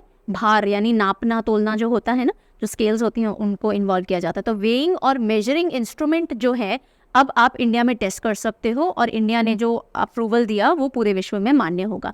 तो अब इससे होगा क्या कि इंटरनेशनल मैन्युफैक्चरर्स जो हैं वो भी अपने इक्विपमेंट्स इंडिया में ला करके टेस्ट कर सकते हैं, तो हमारे लिए मार्केट बढ़ेगा। जो इंडिया के लोग हैं, इनके जो इक्विपमेंट्स हैं वो ग्लोबल लेवल पे बिक सकेंगे, बिकॉज आपके पास भी सर्टिफिकेट है IOML का, राइट ना। IOML एक इंटर गवर्नमेंटल ऑर्गेनाइजेशन है और जिसके जो सर्टिफिकेट्स होते हैं वो इंटरनेशनली अक्लेम्ड होते हैं, और इंडिया इसका मेंबर 1956 में बन गया था, लेकिन अब एक्सक्लूसिव ग्रुप का हिस्सा बन गया है क्योंकि इसको इसका सर्टिफिकेशन मिल चुका है कि आप जो एक बार बोलोगे कि हाँ जी ये एकदम सही है, आपका जो काटा है, तो पूरी दुनिया मानेगी कि हाँ जी सही है। One sun one world one grid initiative. Now what is this? एक सूरज है, एक दुनिया है, तो एक ग्रिड होना चाहिए। यानी कि जो सनशाइन कंट्रीज है जहाँ पे सूरज अच्छा चमकता है, उन्होंने सोलर पैनल्स लगाए मान लीजिए और बहुत सारी रिन्यूएबल एनर्जी प्रोड्यूस कर ली, इतनी वहाँ यूज़ ही नहीं कर सकते, तो वो आप ग्रिड सिस्टम से दूसरी जगहों पे बांट सकते हो, वो अपने वहाँ यूज़ कर सकते हैं। तो ये है कि एक सूरज है, सब जने एनर्जी बना रहे हैं, आपस में बांट लो, राइट। सो एक कॉन्फ्रेंस हुई, trans national grid interconnections for one sun one world one grid, Nai Delhi के अंदर। आइडिया क्या है? ये जो आइडिया है one sun one world one grid initiative का, ये भी इंडिया की तरफ से ही प्रपोज था, और इसको कब किया गया था? अक्टूबर 2018 के अंदर। एनर्जी सप्लाई जो है अक्रॉस बॉर्डर शेयर हो सके। अगर आज इंडिया ने एनर्जी प्रोड्यूस की है, मान लीजिए रिन्यूएबल एनर्जी, और सरप्लस है, तो हम उसको आगे फॉरवर्ड कर सके। ऑफ कोर्स इसमें मनी इन्वॉल्व होगा, लेकिन ये सिस्टम बन जाए ताकि जिससे सरप्लस एनर्जी खरीदी और बेची जा सकती हो और आगे शेयर की जा सकती हो। सो connect different regional grids through a common grid. ये कब पॉसिबल होगा भाई? अगर मैं यहाँ पे अपनी सरप्लस एनर्जी बना रही हूँ तो वो मैं कैसे भेज पाऊंगी? जब एक कॉमन ग्रिड होगी जो इससे कनेक्टेड होगी, और इसके लिए पूरा इंफ्रास्ट्रक्चर सेटअप करना पड़ेगा। तो एक ऐसे डिफरेंट रीजनल ग्रिड्स हो जो कॉमन ग्रिड से हो, ताकि रीन्यूएबल एनर्जी जो बन रही है उसको ट्रांसफर किया जा सके। और उसी के तहत ये एक कॉन्फ्रेंस हुई, कहाँ पे? नई दिल्ली के अंदर। ऑलराइट, ये जो प्रोजेक्ट है government of India and UK in partnership with ISA and world bank group, ये इसको पूरा करेंगे। तो ISA इंटरनेशनल सोलर अलायंस है और उसमें भी इंडिया लीडिंग रोल प्ले करता है। 2015 में लॉन्च किया गया था इंडिया के और फ्रांस के PM के द्वारा, जो कॉन्फ्रेंस हुई थी COP पेरिस वाली, उसके दौरान। और उसी के तहत अब ये हेल्प करेगा ISA, India, UK, world bank group, ये सब साथ में आकर के इस पूरे इनिशिएटिव को आगे बढ़ाएंगे। One sun one world one grid, right. Next news में आती है चेरियल स्क्रोल पेंटिंग। हाँ, ये G20 में ही न्यूज़ में आई, तो ये एक और देख लेते हैं हम। चेरियल स्क्रोल पेंटिंग क्या है, कहाँ से जुड़ी हुई है, कौन से स्टेट से जुड़ी हुई है, होती क्या है, एट्सेट्रा एट्सेट्रा। तो जितने भी हेड्स आए थे ना G20 समिट में, उनके जो स्पाउस थे, वाइफ वगैरह जो थी, या स्पाउस थे या हस्बैंड थे, है ना, स्पाउस मतलब एनी, तो उनको चेरियल स्क्रोल पेंटिंग गिफ्ट में दी गई। तो क्या है ये पेंटिंग? ये एक पॉपुलर एंड मॉडिफाइड वर्जन है नक्काशी का, नक्काशी आर्ट का। जब आप कथाएं सुनाते, स्टोरी नरेट करते हो ना, तो एक पेंटिंग की मदद से की जाती है। उस पेंटिंग में पूरा स्टोरी सीन्स डिपिक्टेड होते हैं, जैसे राजस्थान में भी होती है, ये उसको फड़ कहते हैं। इसी तरह से ये जो चेरियल स्क्रोल पेंटिंग है, ये तेलंगाना से और पर्टिकुलरली हैदराबाद से अभी जुड़ी हुई है, जिसमें आप पुरानी माइथोलॉजिकल स्टोरीज, हमारे कल्चर की स्टोरीज, महाभारत और रामायण वगैरह सुनाते हो, और वो पूरी स्टोरीज डिपिक्टेड होती है, कपड़े पे पेंटेड होती है, और उसके थ्रू आप उसको सुनाते हो। और ये जो बालाडीर कम्युनिटी है, काकी पड़गोलू कहा जाता है इसको, एक एक इनसेपरेबल पार्ट है। जब आप स्टोरी टेलिंग करते हो तो ये चेरियल स्क्रॉल पेंटिंग्स को भी यूज़ में लेते हैं। उनकी थीम क्या होती है? इंडियन माइथोलॉजी से जुड़ी हुई इनकी थीम्स होती हैं। तो ये ध्यान रखिएगा, चेरियल स्क्रॉल पेंटिंग कहाँ से जुड़ी है? तेलंगाना, और ख़ास कर क्योंकि ये हैदराबाद में बनाई जाती है। एक स्टोरी टेलिंग और बैलेडियर कम्युनिटी, जिसको काकी पड़गोलू कहते हैं, इनका एक अभिन्न अंग है ये चेरियल पेंटिंग्स। इस तरह की ये होती हैं। तो अब ये एक पेंटिंग हो गई, फिर जो कथावाचक होगा वो पूरी स्टोरी सुनाएगा, इसको देख करके क्या क्या हुआ, क्या क्या हो रहा है, एटसेट्रा। MOU साइन बिटवीन गति शक्ति विश्वविद्यालय एंड वडोदरा एंड एयरबस। सो गति शक्ति विश्वविद्यालय जो कि वडोदरा के अंदर है, उसके और एयरबस के बीच में एक मेमोरेंडम ऑफ अंडरस्टैंडिंग साइन हुआ है। किस लिए साइन हुआ है? ये जो गति शक्ति विश्वविद्यालय है, इसका मेन काम क्या है? जितने भी लॉजिस्टिक्स से रिलेटेड एरियाज होते हैं, रेलवेज हो गया, रोडवेज हो गया, एयरवेज एटसेट्रा हो गए, उनसे रिलेटेड ट्रेनिंग प्रोवाइड करते हैं, लोगों को तैयार करते हैं। ठीक है, तो एयरबस का क्योंकि एक इससे पहले एक MOU हुआ था, अभी हम देखेंगे, बता ही देती हूँ मैं आपको। सो इससे पहले टाटा के साथ में C295 एयरक्राफ्ट फैसिलिटी डेवलप करने के लिए एयरबस ने अग्रीमेंट किया ही था। तो नाउ लोगों को तैयार भी करना है इन टेक्नोलॉजीज़ के ऊपर, तो इसलिए एक MOU साइन हुआ है गतिशक्ति विश्वविद्यालय के साथ में, ताकि इंडियन एविएशन सेक्टर जो है उसको और स्ट्रेंथन किया जा सके, यहाँ के लोगों को और समझ आ सके कि एयरक्राफ्ट से रिलेटेड सारी ट्रेनिंग ले सके, नॉलेज ले सके, ताकि जो भी फैसिलिटीज़ यहाँ डेवलप हो उनमें काम करने लायक लोग रेडी हो जाएं। ठीक है, जैसे नॉर्मल विश्वविद्यालय यूनिवर्सिटीज़ क्या करती है, हमें जनरल सब्जेक्ट्स पढ़ाती हैं, गतिशक्ति विश्वविद्यालय क्या करेगा? लॉजिस्टिकल एरियाज़ के अंदर लोगों को तैयार करता है। और इसके जो पहले चांसलर हैं श्री अश्विनी वैष्णव, जो कि minister of railway communication, electronics and IT है। ठीक है जी, इतनी सी बात है। ये एक सेंट्रल यूनिवर्सिटी है, एक्ट ऑफ पार्लियामेंट से 2022 के अंदर इसको तैयार किया गया। इस पहले national rail and transportation institute नाम से एक इंस्टीट्यूशन होता था, उसी को रिप्लेस करके हमने गतिशक्ति विश्वविद्यालय एग्जिस्टेंस में लाया था। ठीक है, तो यही सारी बातें जो मैंने आपको समझा दी। एयरबस की हम बात करें तो वर्ल्ड का लार्जेस्ट मैन्युफैक्चरर और कमर्शियल एयरक्राफ्ट कंपनी है। अगली न्यूज़ देखते हैं। Vice president Jagdeep Dhankhar inaugurated international conference on dam safety.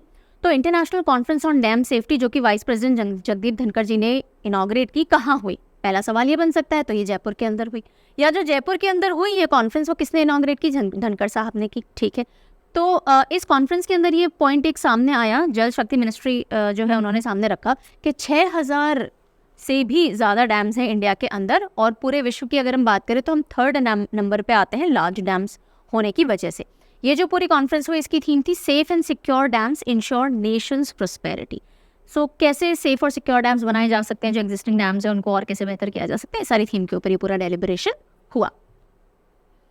President Draupadi Murmu inaugurates दी आयुष्मान भव कैंपेन। आयुष्मान भव कैंपेन क्यों है, मतलब किस लिए लॉन्च की गई, किसने लॉन्च की? तो इनॉग्रेट की है हमारी प्रेसिडेंट साहिबा ने। नंबर 1, यूनिवर्सल एक्सेस मिल सके, हेल्थ केयर जो है ना उसको एक्सेस मिल, यूनिवर्सल मतलब इंडिया के हर एक नागरिक को जो भी उसके अंदर में आता है उसको हेल्थ केयर फैसिलिटीज़ से एक्सेस यानी उस तक वो पहुंच सके। कॉम्प्रिहेंसिव हेल्थ केयर सर्विसेज का कवरेज हर गांव में, हर छोटे छोटे इलाकों तक भी पहुंच सके, ये इसका एम रहेगा आयुष्मान भव कैंपेन का। अब इसमें ग्राम पंचायत, हेल्थ डिपार्टमेंट्स, लोकल जो बॉडीज़ हैं इनका बहुत इंपॉर्टेंट रोल रहेगा। 3 प्राइमरी कंपोनेंट्स इस कैंपेन के तहत चलाए जाएंगे। पहला आता है आयुष्मान आपके द्वार। आयुष्मान हेल्थ फैसिलिटीज़ हैं तो आपके घर घर आकर के और हेल्थ सर्विसेज आपको दी जाएंगी। दूसरा आता है आयुष्मान मेला। ऐसे मेला यानी कि ऐसे गैदरिंग्स किए जाएंगे जहाँ पे हेल्थ और वेलनेस के बारे में जानकारी दी जाएगी, आपके रजिस्ट्रेशन वगैरह किए जाएंगे। आयुष्मान सभा यानी कि पंचायत लेवल पे डिस्कशंस किए जाएंगे, अगर आपको कोई भी डाउट है, क्वेश्चंस कंसर्न्स हैं तो आप पूछ सकते हो। ठीक है जी, चलो। President Draupadi Murmu inaugurates first global symposium on farmers rights in New Delhi. तो पहला ग्लोबल सिंपोजियम किसानों के अधिकारों से जुड़ा हुआ नई दिल्ली में हुआ। किसने इनॉग्रेट किया? प्रेसिडेंट साहिबा ने किया। So first GFSR global symposium on farmers rights September 12 to 15 हुआ। ये पहला अपनी तरह का एक ऐसा सिंपोजियम यानी एक तरह से आप बोल दीजिए मीटिंग हुई है, एक कॉन्फ्रेंस बोल दीजिए, जिसमें किसानों के अधिकारों के ऊपर बातचीत की गई हो।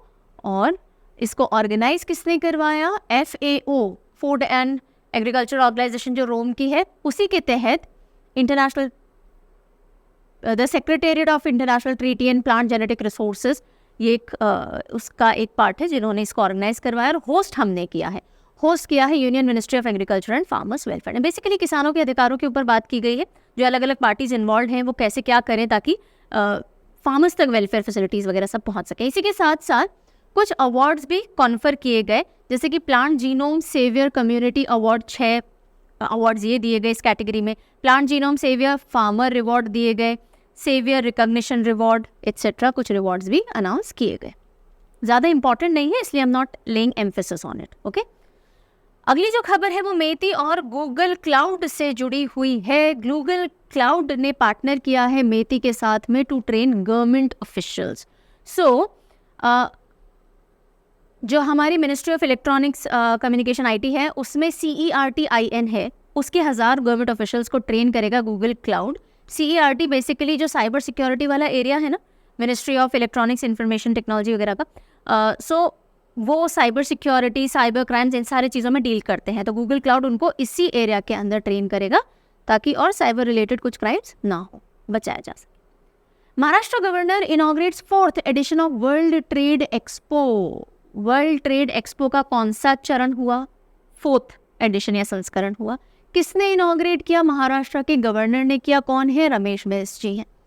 तो इंडिया का जो बिगेस्ट बिजनेस प्लेटफॉर्म है, पर्टिकुलरली MSME सेक्टर के लिए, माइक्रो स्मॉल मीडियम एंटरप्राइजेस के लिए, छोटे छोटे बिजनेस के लिए जिनका आपस में लिंकेजेस बन जाते हैं ट्रेड एक्सपो के दौरान, वो ये इनॉग्रेट किया गया रमेश बैस जी द्वारा। और world trade centre Mumbai, all India association of industry, इन सब ने मिलकर के इसको ऑर्गेनाइज किया। 25 कंट्री से भी ज़्यादा देशों के लोग इसमें शामिल हुए। ठीक है जी, तो ये रहा इसका पोस्टर। ट्रेड टेक्नोलॉजी टूरिज्म 3-4 अक्टूबर को मुंबई के अंदर हुआ। चलते हैं जी आगे। ओके, सो यूनेस्को विश्व धरोहर स्थल, यूनेस्को वर्ल्ड हेरिटेज साइट में इंडिया से 2 साइट्स शुमार हुई हैं। 41st साइट के तौर पे, अभी तक 40 थी, ठीक है, 41st साइट के तौर पे शांति निकेतन को यूनेस्को वर्ल्ड हेरिटेज साइट में शामिल किया गया है। तो अब हमको ये देखना है, India's historic Shanti Niketan receive world heritage status by UNESCO. कहाँ आता है ये? वेस्ट बंगाल के अंदर में आता है। अच्छा, ये अनाउंसमेंट कब हुआ? 45th वर्ल्ड हेरिटेज कमेटी की मीटिंग हो रही थी रियाद, सऊदी अरेबिया में। तो पूछा जा सकता है 45th वर्ल्ड हेरिटेज कमेटी की मीटिंग कहाँ हुई? रियाद, सऊदी अरेबिया के अंदर। और उसके दौरान ये अनाउंसमेंट किया गया कि 41st वर्ल्ड हेरिटेज प्रॉपर्टी है इंडिया से, वेस्ट बंगाल से 3rd है। इससे पहले सुंदरवन नेशनल पार्क जो है, और जो दार्जिलिंग माउंटेन रेलवे से already UNESCO world heritage site का हिस्सा है। अब अगर हम बात करें शांति निकेतन के थोड़े हिस्टोरिकल बैकग्राउंड की, तो ये वेस्ट बंगाल के बीरभूम डिस्ट्रिक्ट में एक टाउन है। फेमस क्यों है? क्योंकि रविंद्रनाथ टैगोर जी ने यहाँ बहुत लंबा समय बिताया, और फिर उन्होंने 1901 में इसको कन्वर्ट कर दिया एक स्कूल एंड आर्ट सेंटर के तौर पे। उसके बाद यहीं पे एक वर्ल्ड यूनिवर्सिटी विश्व भारती इस्टेब्लिश की गई 1921 में। ठीक है, वेस्ट बंगाल से ही लास्ट ईयर दुर्गा पूजा को इंटेंजिबल कल्चरल हेरिटेज जो है यूनेस्को की, उसमें शामिल किया गया। अब टैगोर जी की बात आई तो टैगोर जी के बारे में देख लेते हैं कि इनको नोबेल प्राइज इन लिटरेचर मिला। कब मिला? 1913 के अंदर।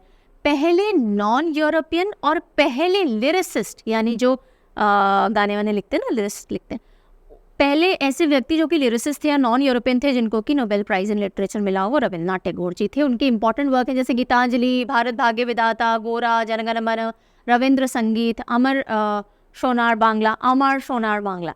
तो ये सारे इनके इंपॉर्टेंट वर्क हैं। इसके अलावा इनको बॉर्ड ऑफ बंगाल भी कहा जाता है, गुरुदेव, कवि गुरु, विश्व कवि, ये सब भी इनके निकनेम्स हैं। ठीक है, यूनेस्को के बारे में भी देखना है तो वो भी देखिए, बिल्कुल ज़रूरी है, बिल्कुल ज़रूरी। United nation education scientific and cultural organisation इसका फुल फॉर्म है। ये हेडक्वार्टर्ड कहाँ है? पेरिस, फ्रांस में। इसके जो डायरेक्टर जनरल हैं ऑड्रे अजूले। देन इसका फाउंडेशन कब हुआ था? 1945 में, यूके लंदन के अंदर हुआ। अब होयसाल टेम्पल्स कर्नाटका, तो जो पूरे 3 ग्रुप ऑफ टेम्पल्स हैं बेसिकली, उनको भी जगह मिलती है और उनको सेक्रेड एंसेम्बल्स ऑफ होयसालास कहा जाता है। सो होयसालास टेम्पल्स जो है उनको 42nd UNESCO world heritage site के तौर पे इंडिया से यूनेस्को में शामिल किया गया है। कहाँ है ये सब? कर्नाटका के अंदर है। ठीक है, सेक्रेड एंसेम्बल ऑफ होयसालास, ये 3 कंपोनेंट रिप्रेजेंट करते हैं, बेलूर, हालेबिडु और सोमनाथपुर, तीनों कर्नाटका में। तो बेलूर के अंदर चेन्नकेश्वरा टेम्पल आता है, होयसालेश्वर टेम्पल आता है हालेबिडु के अंदर, और केशवा टेम्पल आता है सोमनाथपुर के अंदर। तीनों ध्यान रखे गए 3 अलग अलग टेम्पल्स हैं और इन सबको मिला करके सेक्रेड एंसेंबल ऑफ होयसालास कहा जाता है। ठीक है, अब ये already archaeological survey of India के तहत प्रोटेक्टेड मॉन्यूमेंट्स थे। अब तीनों के बारे में आपको पता होना चाहिए, अंदर से सवाल पूछे जा सकते हैं। तो सबसे पहले हम सोमनाथपुर में जो केशवा टेम्पल है उसकी बात कर लेते हैं। ये मैसूर के अंदर आता है। इसको सोमनाथ दंडन नायक जो है उन्होंने कमीशन करवाया था, बनवाया था। किसके दौरान? नरसिम्हा 3 का जो पूरा रेन्य साम्राज्य चल रहा था उस दौरान इसको बनवाया गया था। हालेबिडु के जो होयसालेश्वर टेम्पल है उसकी अगर हम बात करें तो 1121 CE यानी कॉमन एरा में बनवाया गया था। और विष्णुवर्धन होयसालेश्वर जी जो है उन्होंने इसको बनवाया था होयसाल किंग जो रह चुके हैं उनके कार्यकाल के दौरान। ये जो मंदिर है होयसालेश्वर का, ये शिव को डेडिकेटेड है। कुछ मंदिर विष्णु को डेडिकेटेड है, कुछ शिव को डेडिकेटेड है, ध्यान रखिएगा ये शिव को डेडिकेटेड है। और व्हाट एल्स, आगे चलते हैं। चेन्नकेश्वरा टेम्पल बेलूर यहाँ पर है। ओके, तो ये डेडिकेटेड है लॉर्ड विष्णु को। चेन्ना का मतलब क्या होता है? चेन्ना का मतलब होता है आई थिंक ब्यूटीफुल होता है, if I am not mistaken. हाँ, यहीं पे ना, चेन्ना इज़ ब्यूटीफुल। एंड केशवा विष्णु जी के लिए यूज़ किया जाता है। तो ये लॉर्ड विष्णु को डेडिकेटेड है और किंग विष्णुवर्धन जो है उन्होंने इसको कमीशन करवाया था। तो ये तीनों मंदिर किसने बनवाए, किस दौरान बनवाया, और यहाँ पे कौन से भगवान जो हैं उनकी मूर्ति या उनके लिए डेडिकेटेड ये मंदिर था, वो आपको ध्यान रखना है। उसके अलावा अगर हम कर्नाटका की बात कर रहे हैं तो बाकी जो साइट्स जो यहाँ से यूनेस्को की लिस्ट में शामिल है, हम्पी 1986 में और पत्तदकल 1987 के अंदर शामिल किए गए थे। ये कर्नाटका से ही चालुक्य रूलर्स के टाइम में बनवाए गए थे और मालप्रभा नदी जो है उसके किनारे ये बसे हुए हैं। राइट, ओके, बहुत देर हो गई बोलते बोलते, कोई बात नहीं, आगे चलते हैं। न्यू कन्वेंशन सेंटर इन दिल्ली। दिल्ली के अंदर एक नया कन्वेंशन सेंटर जहां मीटिंग्स होंगी, कॉन्फ्रेंसेस होंगी, समिट्स होंगे, वो इनॉग्रेट किया गया। उसका नाम दिया गया यशोभूमि। क्या नाम दिया गया? यशोभूमि। और ये देख लीजिए यहाँ पे 73,000 स्क्वायर मीटर एरिया है इसका, 1,07,000 स्क्वायर मीटर का एग्जीबिशन सेंटर है, 15 कन्वेंशन रूम है, मीटिंग रूम है। नंबर याद रखने की बिल्कुल ज़रूरत नहीं है आपको, ठीक है। तो एक बहुत बड़ा कन्वेंशन सेंटर यशोभूमि इनॉग्रेट किया गया दिल्ली के अंदर। पीएम मोदी के बर्थडे पे। कब आता है इनका बर्थडे? कोई एग्जामिनर नहीं पूछेगा, ज़रूरत है याद करने की, 17 सितंबर को आता है, ठीक है। चलिए, आई थिंक 17 ही आता है, 16-17। चलिए। So India international convention and expo centre phase 1, इसको नाम दिया गया यशोभूमि। तो अभी इसका एक फेज़ जो है वो इनॉग्रेट किया गया द्वारका नई दिल्ली के अंदर। और ये जब रेडी हो जाएगा तो दुनिया का सबसे बड़ा माइस बोले तो meeting, incentive, conferences and exhibition facility के तौर पे इसको रेडी किया जा रहा है 5400 करोड़ की लागत से। और 11,000 से भी ज़्यादा डेलीगेट्स वगैरह सब इसमें ऑक्यूपाई कर सकते हैं इस पूरे area. Next news, India launches UPAG, एक रेवोल्यूशनरी यूनिफाइड पोर्टल है एग्रीकल्चर स्टैटिस्टिक्स के लिए। UPAG क्या है? ये upag.gov.in जो भी एग्रीकल्चर से जुड़े हुए आंकड़े हैं वो सारे यहाँ पे मैनेज करने के लिए, एग्रीकल्चर डेटा को मैनेज करने के लिए इस पोर्टल को लाया गया है और इसको ministry of agriculture and farmers welfare ने डेवलप किया है। तो एकदम रियल टाइम डेटा, कितने किसान हैं, कौन सी कितनी स्कीम के तहत हैं, कौन से बेनिफिट मिल रहे हैं, नहीं है, वो सारी की सारी चीज़ें यहाँ पे एग्रीकल्चर से जुड़ी हुई शो हो जाएंगी।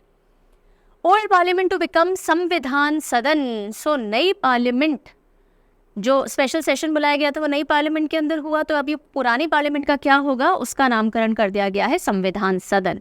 यानी हम उसको ऐसे ही छोड़ेंगे भी नहीं, डिमोलिश भी नहीं करेंगे, उसको संविधान सदन के तौर पे यूज़ किया जाएगा। PM Modi designates new parliament building as parliament house of India. नई पार्लियामेंट बिल्डिंग को पार्लियामेंट हाउस बोल दिया है, पुराने वाले को संविधान सदन यानी कॉन्स्टिट्यूशन हाउस के नाम से बोल दिया गया है। अब जो न्यू बिल्डिंग है वो इनॉग्रेट तो हो गई थी May 28, 2023 को, लेकिन सबसे पहले जो उसको यूज़ किया गया बिजनेस ऑफिशियल बिजनेस के लिए 19 सितंबर को जब स्पेशल सत्र बुलाया गया। ये जो न्यू बिल्डिंग है ये किसने डिज़ाइन की है? Very very important, Bimal Patel. किसने डिज़ाइन की है? बिमल पटेल जी ने डिज़ाइन की है, गुजरात से ये है। और इन्होंने ही काशी विश्वनाथ कॉरिडोर और जो साबरमती रिवर फ्रंट प्रोजेक्ट है वो भी इन्होंने ही डिज़ाइन किए थे। ठीक है, ओल्ड बिल्डिंग तो सबको पता है, ल्यूटन्स, एडविन ल्यूटन्स और हर्बर्ट बेकर ने डिज़ाइन की थी, जो कि ब्रिटिश आर्किटेक्ट्स थे, और 1927 के अंदर कंप्लीट हो गई थी। नए वाले आर्किटेक्ट का नाम ध्यान रखिएगा, डिज़ाइनर का नाम ध्यान रखेंगे। अब देखिए जो न्यू पार्लियामेंट बिल्डिंग है उसके कुछ फीचर्स फटाफट से देख लेते हैं। कितनी लागत से बनी? 971 करोड़ रुपीस की लागत से ये बनी है। अप्रॉक्सीमेटली 65,000 स्क्वायर मीटर्स में फैली हुई है। ट्रायंगुलर शेप है। क्या शेप है? ट्रायंगुलर शेप है। सिटिंग कैपेसिटी है 888 की। राज्यसभा हॉल में अराउंड 384 मेंबर्स बैठ सकते हैं। लोकसभा हॉल में अराउंड 1272 सीट्स हैं, यानी इतनी कैपेसिटी है। लोकसभा हॉल की थीम पीकॉक और राज्यसभा हॉल की थीम लोटस। ठीक है, ओके। उसके बाद न्यू पार्लियामेंट बिल्डिंग में कितने गेट हैं भाई? तो 6 गेट्स हैं। न्यू पार्लियामेंट बिल्डिंग में 6 गेट्स हैं और सबको अलग अलग नाम दिया गया है। 6 गेट्स, गज द्वार, अश्व द्वार, गरुड़ द्वार, जिसमें कि वाइस प्रेसिडेंट, देन स्पीकर और जो पीएम है वो एंट्री लेंगे। तो इन गेट्स को ही ज्ञान, शक्ति और कर्म द्वार के नाम से भी जाना जाएगा। उसके अलावा मकर द्वार, शार्दुल द्वार और हंस द्वार भी हैं, राइट। तो ये टोटल 6 द्वार हैं अलग अलग डायरेक्शन में। गज द्वार, गज यानी हाथी होता है, तो नॉर्दर्न साइड में गज द्वार है बिल्डिंग के। अश्व यानी घोड़ा, ये सदर्न साइड में है। गरुड़, गरुड़ बहुत बड़ा बर्ड होता है ना, रामायण में गरुड़ हमने सुना ही होगा। तो गरुड़ द्वार जो है, अच्छा ये हैरी पॉटर में भी है, ये ईस्टर्न एंट्रेंस हो गया। ठीक है, ये 3 इंपॉर्टेंट द्वार हो गए। फिर मकर है, अक्वेटिक क्रिएचर है एक माइथोलॉजिकल, उसको मकर कहा जाता है। ओल्ड पार्लियामेंट बिल्डिंग को फेस करता हुआ जो द्वार है वो मकर द्वार कहलाएगा। फिर शार्दुल, शार्दुल एक माइथोलॉजिकल क्रिएचर है अगेन, जिसमें कि जो नीचे की बॉडी होती है वो लायन की होती है। हेड अलग अलग जानवर का होता है, कभी घोड़े का होता है, पैरट का भी हो सकता है, एलिफेंट का भी हो सकता है। और एक हंस द्वार, हंस यानी सोन। तो ये 6 द्वार हैं, 6 द्वार के नाम ध्यान रखेंगे आप। ठीक है, आगे बढ़े। NMC gets WFME recognition status for 10 years। NMC यानी नेशनल मेडिकल कमीशन जो है उसको WFME का यानी कि world federation of medical education का 10 साल के लिए स्टेटस मिल चुका है।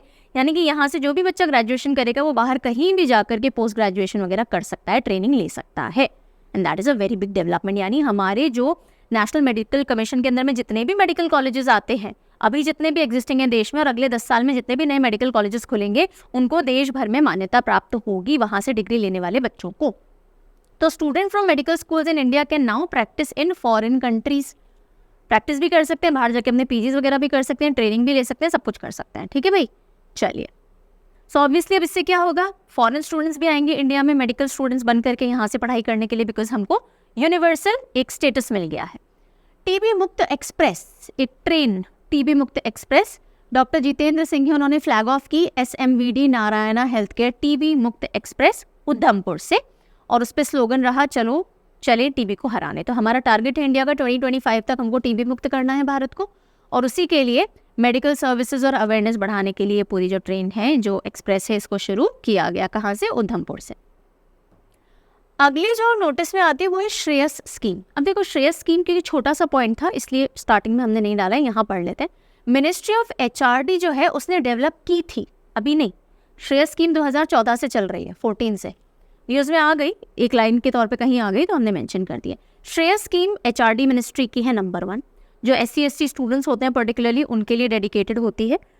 इसका फुल फॉर्म क्या है? Scheme for higher education youth in apprenticeship and skills. So higher education में जो यूथ है उनको और स्किल करने के लिए, और SC OBC स्टूडेंट्स जो हैं उनको हायर एजुकेशन में ले जाने के लिए इसके तहत बेनिफिट्स वगैरह प्रोवाइड की जाते हैं, स्कॉलरशिप्स दी जाती हैं। Government launch 3 initiative for farmer. अब गवर्नमेंट ने 3 नई पहल फार्मर्स के लिए लॉन्च की हैं। कौन कौन सी हैं? पहली आ जाती है आपकी किसान ऋण पोर्टल। सो किसान क्रेडिट कार्ड वगैरह जो हैं उन सब की इन्फॉर्मेशन यहाँ पे किस किस के पास है नहीं है वो किसान ऋण पोर्टल पे दिख जाएगा। Door to door KCC campaign, Kisan credit card जिन जिन के पास नहीं है, होने चाहिए, तो घर घर जाकर के इसके बारे में बताया जाएगा। और फिर आता है weather information network data system.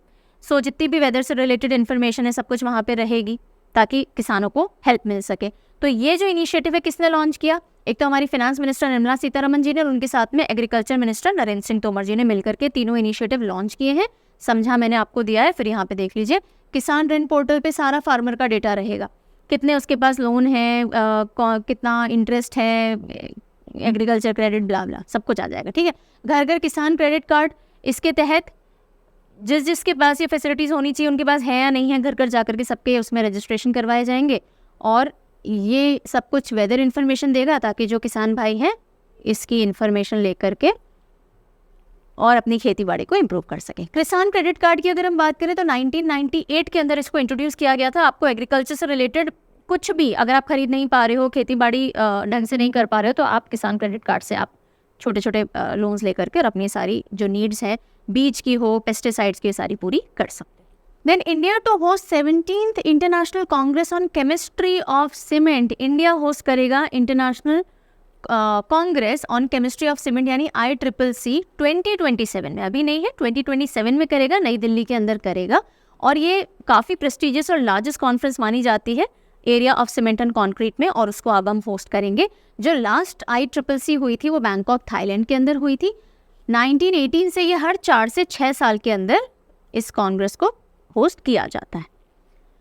Railway board increases x gratia payment for train accident victim. तो जो रेलवे बोर्ड है उसने बोला है कि अगर अब ट्रेन एक्सीडेंट में कोई भी विक्टिम होंगे तो उनको जो पेमेंट मिलता है, कॉम्पनसेशन वगैरह मिलती है, उसको काफ़ी हद तक बढ़ा दिया गया है। 50,000 से बढ़ा करके 5 लाख कर दिया गया है जो ट्रेन एक्सीडेंट में जिनकी जान चली जाती है। अब वो ट्रेन के सामने गिर जाते हो या फिर उनके साथ लूटपाट भी हो जाए और उसमें उसकी जान चली जाए, या ट्रेन से गिर गए हों, सुसाइड अटेम्प्ट की बात नहीं की जा रही, उसके अलावा अगर किसी भी तरह का ट्रेन एक्सीडेंट होता है तो 5 लाख तक का कॉम्पनसेशन है। अगर सीरियस इंजरी हो जाती है तो 2.5 लाख तक का है, और सिंपल इंजरीज भी अगर आपको होती हैं तो भी 50,000 तक का है कॉम्पनसेशन। तो ये सब बढ़ा दिया गया है। Bar council of India's international lawyers conference 2023। तो international lawyers conference 2023 bar council of India के तहत कहाँ कंडक्ट की गई? ये नई दिल्ली के अंदर कंडक्ट की गई। थीम क्या रही? Emerging challenges in justice delivery system. क्या क्या चैलेंजेस हो सकते हैं? और पहली बार बार काउंसिल ऑफ इंडिया ने इस कॉन्फ्रेंस को ऑर्गेनाइज किया है, तो बड़ा डेवलपमेंट हो गया। ठीक है जी, चलिए।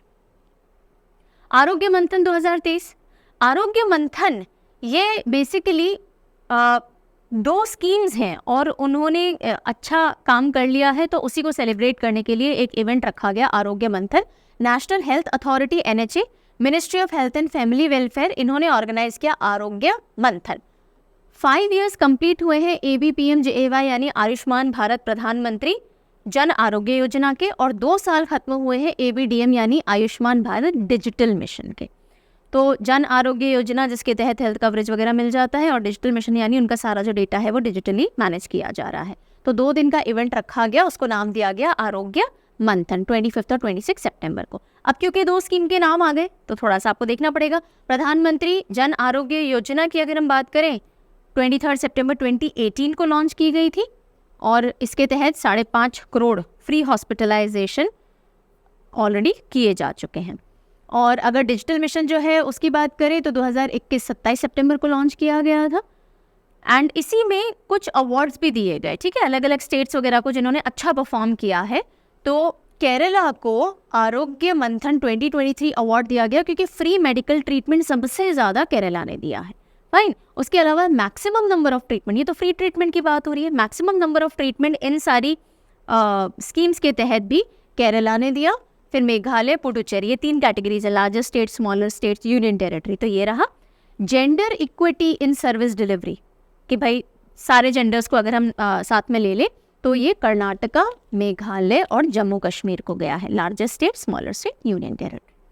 ठीक है, तो आप मोटे मोटे तौर पे भी ध्यान रखोगे तो केरला ने 2 कैटेगरी में टॉप किया है, एंड कर्नाटका ने जेंडर इक्विटी ऑफ सर्विसेज में। 2018 एवरीवन इज अ हीरो, ये क्या है? ये मूवी है जो कि अकेडमी अवार्ड 2024 के लिए इंडिया की तरफ से नॉमिनेट की गई है। सो 2018 official entry for Oscars, academy awards या ऑस्कर्स एक ही बात होती है, मलयालम फिल्म है। 2018 एवरीवन इज अ हीरो, इसको इंडिया की ऑफिशियल एंट्री फॉर ऑस्कर्स 2024 के तौर पे सिलेक्ट की गई है। अब इंपॉर्टेंट क्या हो जाता है, एक तो इनके डायरेक्टर ज्यूड एंथनी जोसेफ, ये डायरेक्टर है, ये जो मूवी है ये केरला फ्लड जो आए थे तो क्लाइमेट चेंज और इन सारी थीम के ऊपर बेस्ड है। प्रिप स्कीम, अगली स्कीम कौन सी है? प्रिप। प्रिप स्कीम का फुल फॉर्म देखिएगा, promotion of research and innovation in pharma Meditech sector. So research और इनोवेशन जो है फार्मा मेडटेक सेक्टर, मेडिसिन वगैरह जो हमारे फार्मेसी सेक्टर है, उसमें अभी तक हम कॉस्ट के ऊपर ज़्यादा ध्यान देते थे कि भाई कम लागत में दवाइयाँ बना दो। अब ये स्कीम किस चीज़ को प्रमोट करेगी कि ज़्यादा इनोवेशन कीजिए और उन एरियाज़ में दवाइयाँ बनाइए जो अभी तक अछूते रह गए हों, या और एडवांस मेडिसिन बनाइए जो कि ग्लोबल स्टैंडर्ड्स को भी मीट करती हों। तो कॉस्ट बेस्ड से इनोवेशन बेस्ड ग्रोथ को स्ट्रेंथन करने के लिए इस स्कीम को लाया गया है। 5 साल के लिए इस स्कीम के ऊपर काम किया जाने वाला है, प्रिप, राइट। फतेहपुर सीकरी, अब आप बोलेंगे फतेहपुर सीकरी क्या है? तो भाई न्यूज़ में एक छोटा सा इंसिडेंट आया कि फॉरेनर हैं फतेहपुर सीकरी में, उनकी जान चली गई, गिर गई, बल्लियाँ गिर गई एक्सेट्रा। लेकिन अब इससे फतेहपुर सीकरी हाईलाइट हो जाता है और एग्जामिनर को अगर किसी मॉन्यूमेंट के बारे में पूछना है तो chances of Fatehpur Sikri being asked increase हो जाते हैं। तो देख लेते हैं फतेहपुर सीकरी कौन से पत्थर से बना हुआ है? रेड सैंडस्टोन से बना हुआ है, नंबर 1। किसने बनवाया था? 1569 में ग्रेट मुगल एम्परर अकबर ने बनवाया था, ठीक है। फिर फतेहपुर सीकरी मुगल एम्पायर की कैपिटल रहा है कब से कब तक? 1571 से 1585। लेकिन उसके बाद कैपिटल दिल्ली शिफ्ट कर दी गई, क्योंकि यहाँ पे वाटर सप्लाई का बड़ा दिक्कत थी, तो 86 में दिल्ली कैपिटल शिफ्ट हो गई और इसको यूनेस्को वर्ल्ड हेरिटेज साइट 1986 में घोषित कर दिया गया था। तो ये इस तरह से आपको न्यूज़ पकड़नी होती है। एक्सीडेंट नहीं पूछा जाएगा, पर एक्सीडेंट के चलते वो जो एक चीज़ हाईलाइट हो गई, जिस जगह एक्सीडेंट हुआ वो जगह इंपॉर्टेंट हो जाती है, ठीक है। चलिए, PM Modi to launch a unique week long programme Sankalp Saptah for aspirational blocks. जितने भी एस्पिरेशनल ब्लॉक्स हैं, यानी जितने भी ब्लॉक्स हैं हमारे यहाँ पे, उनकी गवर्नेंस को और स्ट्रॉन्ग करने के लिए, है ना, जो और अच्छा कर सकते हैं, जिनकी गवर्नेंस एकदम परफेक्ट चल रही है वो तो ठीक है, लेकिन ब्लॉक लेवल पे अपनी जो व्यवस्था है काम करने की, जो गवर्नेंस, उसको और अच्छा करने के लिए संकल्प सप्ताह 30 सितंबर को लॉन्च किया गया, ठीक है।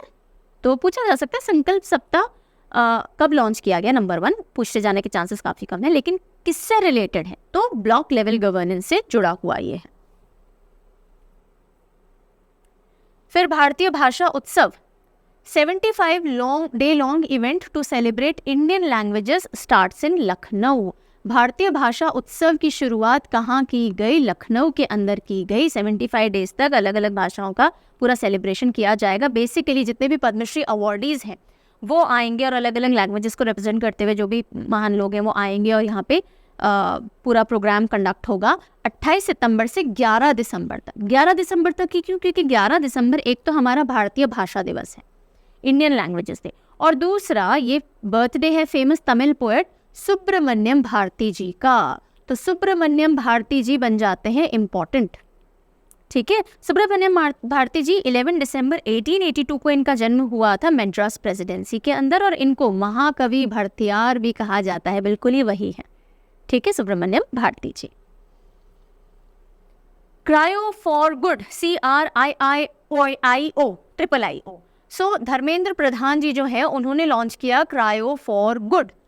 ये बेसिकली ऑनलाइन मॉड्यूल रहेंगे क्रिकेट के थ्रू, अलग अलग लाइव लेसन सिखाने के लिए, जेंडर इक्विटी वगैरह सिखाने के लिए। सो 8 क्रिकेट बेस्ड एनिमेशन फिल्म्स हैं जो जेंडर पैरिटी, गर्ल्स को लाइफ स्किल सिखाना, स्पोर्ट्स में एनकरेज करना उनके पार्टिसिपेशन को, इन सब से जुड़ा हुआ है। और इसमें ICC, यूनिसेफ, BCCI मिल करके ये क्रायो फॉर गुड, ये पूरा एक मॉड्यूल है लर्निंग का जो लेकर के आए हैं, ठीक है। This is the poster. Then coming over to the section of short news, हमने जो भी न्यूज़ डिटेल एक्सप्लेनेशन मांगती थी वो सारा कवर कर लिया। कुछ एक पॉइंटर न्यूज़ हैं जिनको बस एक एक लाइन के तौर पे हमें देखना है, अगर एग्जाम में क्वेश्चन बनेगा सीधा सीधा बन जाएगा। President Draupadi Murmu unveil 12 foot tall statue, 12 feet tall statue Mahatma Gandhi ji की गांधी वाटिका में गांधी दर्शन राजघाट जो है उसके पास में, वहाँ पे अनवील की गई। फोन पे ऑनलाइन स्टॉक ब्रोकिंग में एंटर कर चुका है एक ऐप के साथ, उस ऐप का नाम क्या है? Share.market। तो Share.market किसकी ऐप है? फोन पे की ऐप है। कोविड का एक नया वेरिएंट आया है पिरोला या BA.2.86। तो ये किसका वेरिएंट है? पिरोला या BA.2.86, ये कोविड का एक नया वेरिएंट है। आगे देखते हैं। IIT Delhi conducted country's first national scale mapping of soil erodibility. Soil कितना इरोड हो सकती है, यानी कितना पानी के साथ या हवा के साथ हट सकती है, उससे रिलेटेड पूरी नेशन वाइड मैपिंग करने के लिए IIT दिल्ली ने ये पूरी स्केलिंग का कॉन्सेप्ट शुरू किया है। Shipping and waterways minister Sarbananda Sonowal ji ने इंडिया को रिप्रेजेंट किया 8th ईस्टर्न इकोनॉमिक फोरम में, जो कि रशिया के व्लादिवोस्तोक के अंदर हुआ। नेशनल ग्रीन ट्रिब्यूनल ने मध्य प्रदेश को ऑर्डर किया है कि आप जो भी क्रूज वेसल्स चलाते हो ना, एकदम बंद कर दीजिए। भोज वेटलैंड के अंदर कोई क्रूज वेसल नहीं चलेगा। तो भोज वेटलैंड हो जाता है इंपॉर्टेंट। भोज वेटलैंड कहाँ है? तो ये मध्य प्रदेश के अंदर है, रामसर साइड 2002 के अंदर, यानी 2002 के अंदर डिक्लेयर हुआ था। गवर्नमेंट ऑफर करेगी 8% सब्सिडी लोन्स पे PM विश्वकर्मा स्कीम के तहत। अभी हमने वो स्कीम देखी थी, तो उसके तहत 8% subsidy in loans will be provided to artisans. India host करेगा UNCITRAL यानी कि united nation commission on international trade law South Asia conference. कर चुका है, करेगा तो क्या, ये तो हम फ्यूचर में बात करें, हो चुका है। तो इंडिया ने होस्ट की UNCITRAL कॉन्फ्रेंस 14 to 16 सितंबर। Union education minister Dharmendra Pradhan और लोकसभा स्पीकर ओम बिरला जो है, उन्होंने लॉन्च किया skills on wheels initiative, national skill development और इंडसलिंड बैंक के साथ में मिल करके।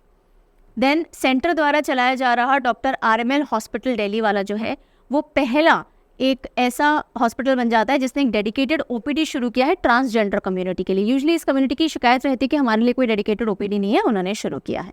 एंड देन एयर इंडिया ने शुरू किया है प्रोजेक्ट अभिनंदन, जिससे 16 एयरपोर्ट पे, जिससे जो पैसेंजर्स होने वाले हैं उनको, ट्रैवलर्स जो है, उनको एक पर्सनलाइज हैजल फ्री एक्सपीरियंस मिल पाएगा। तो ये था बहुत लंबा सेशन नेशनल न्यूज़ का। Lot of important news were there जिसको मिस आउट नहीं किया जा सकता था। जाते जाते आपके लिए एक क्वेश्चन। डेफिनेटली आज मैं कोई भी थॉट नहीं डाल रही because the session is already long. So आज का थॉट यही है कि जब काम की बातें बहुत बढ़ जाएँ तो सेकेंड प्रायोरिटी वाली चीज़ों को थोड़ा बाद के लिए छोड़ देते हैं, ठीक है? आ जाओ चलो। So name the sculptor of world's largest Nataraj statue installed at Bharat Mandapam. पढ़ा चुकी हूँ आज ही के सेशन में। भारत मंडपम पे दुनिया की सबसे बड़ी नटराज स्टैचू इंस्टॉल की गई। यस, उसके स्कल्प्टर यानी शिल्पकार का नाम मैं आपसे पूछ रही हूँ, बता चुके हैं। सो ये रहा आज का पूरा सेशन और आई रियली होप जो भी कुछ पढ़ाया समझ में आ गया होगा। अगले सेशन में मिलेंगे जिसमें हम मोस्ट प्रोबेबली पहले हम इंटरनेशनल न्यूज़ वाला सेक्शन कवर करेंगे क्योंकि काफ़ी सारे बच्चों के एग्जाम लाइंड अप है। तो स्टेट और साइंस तक हम उसके बाद ले लेंगे। तो पहले I will try and cover international news, index and sports वाली वीडियो, ठीक है? Until we meet next, take good care of yourself, bye bye.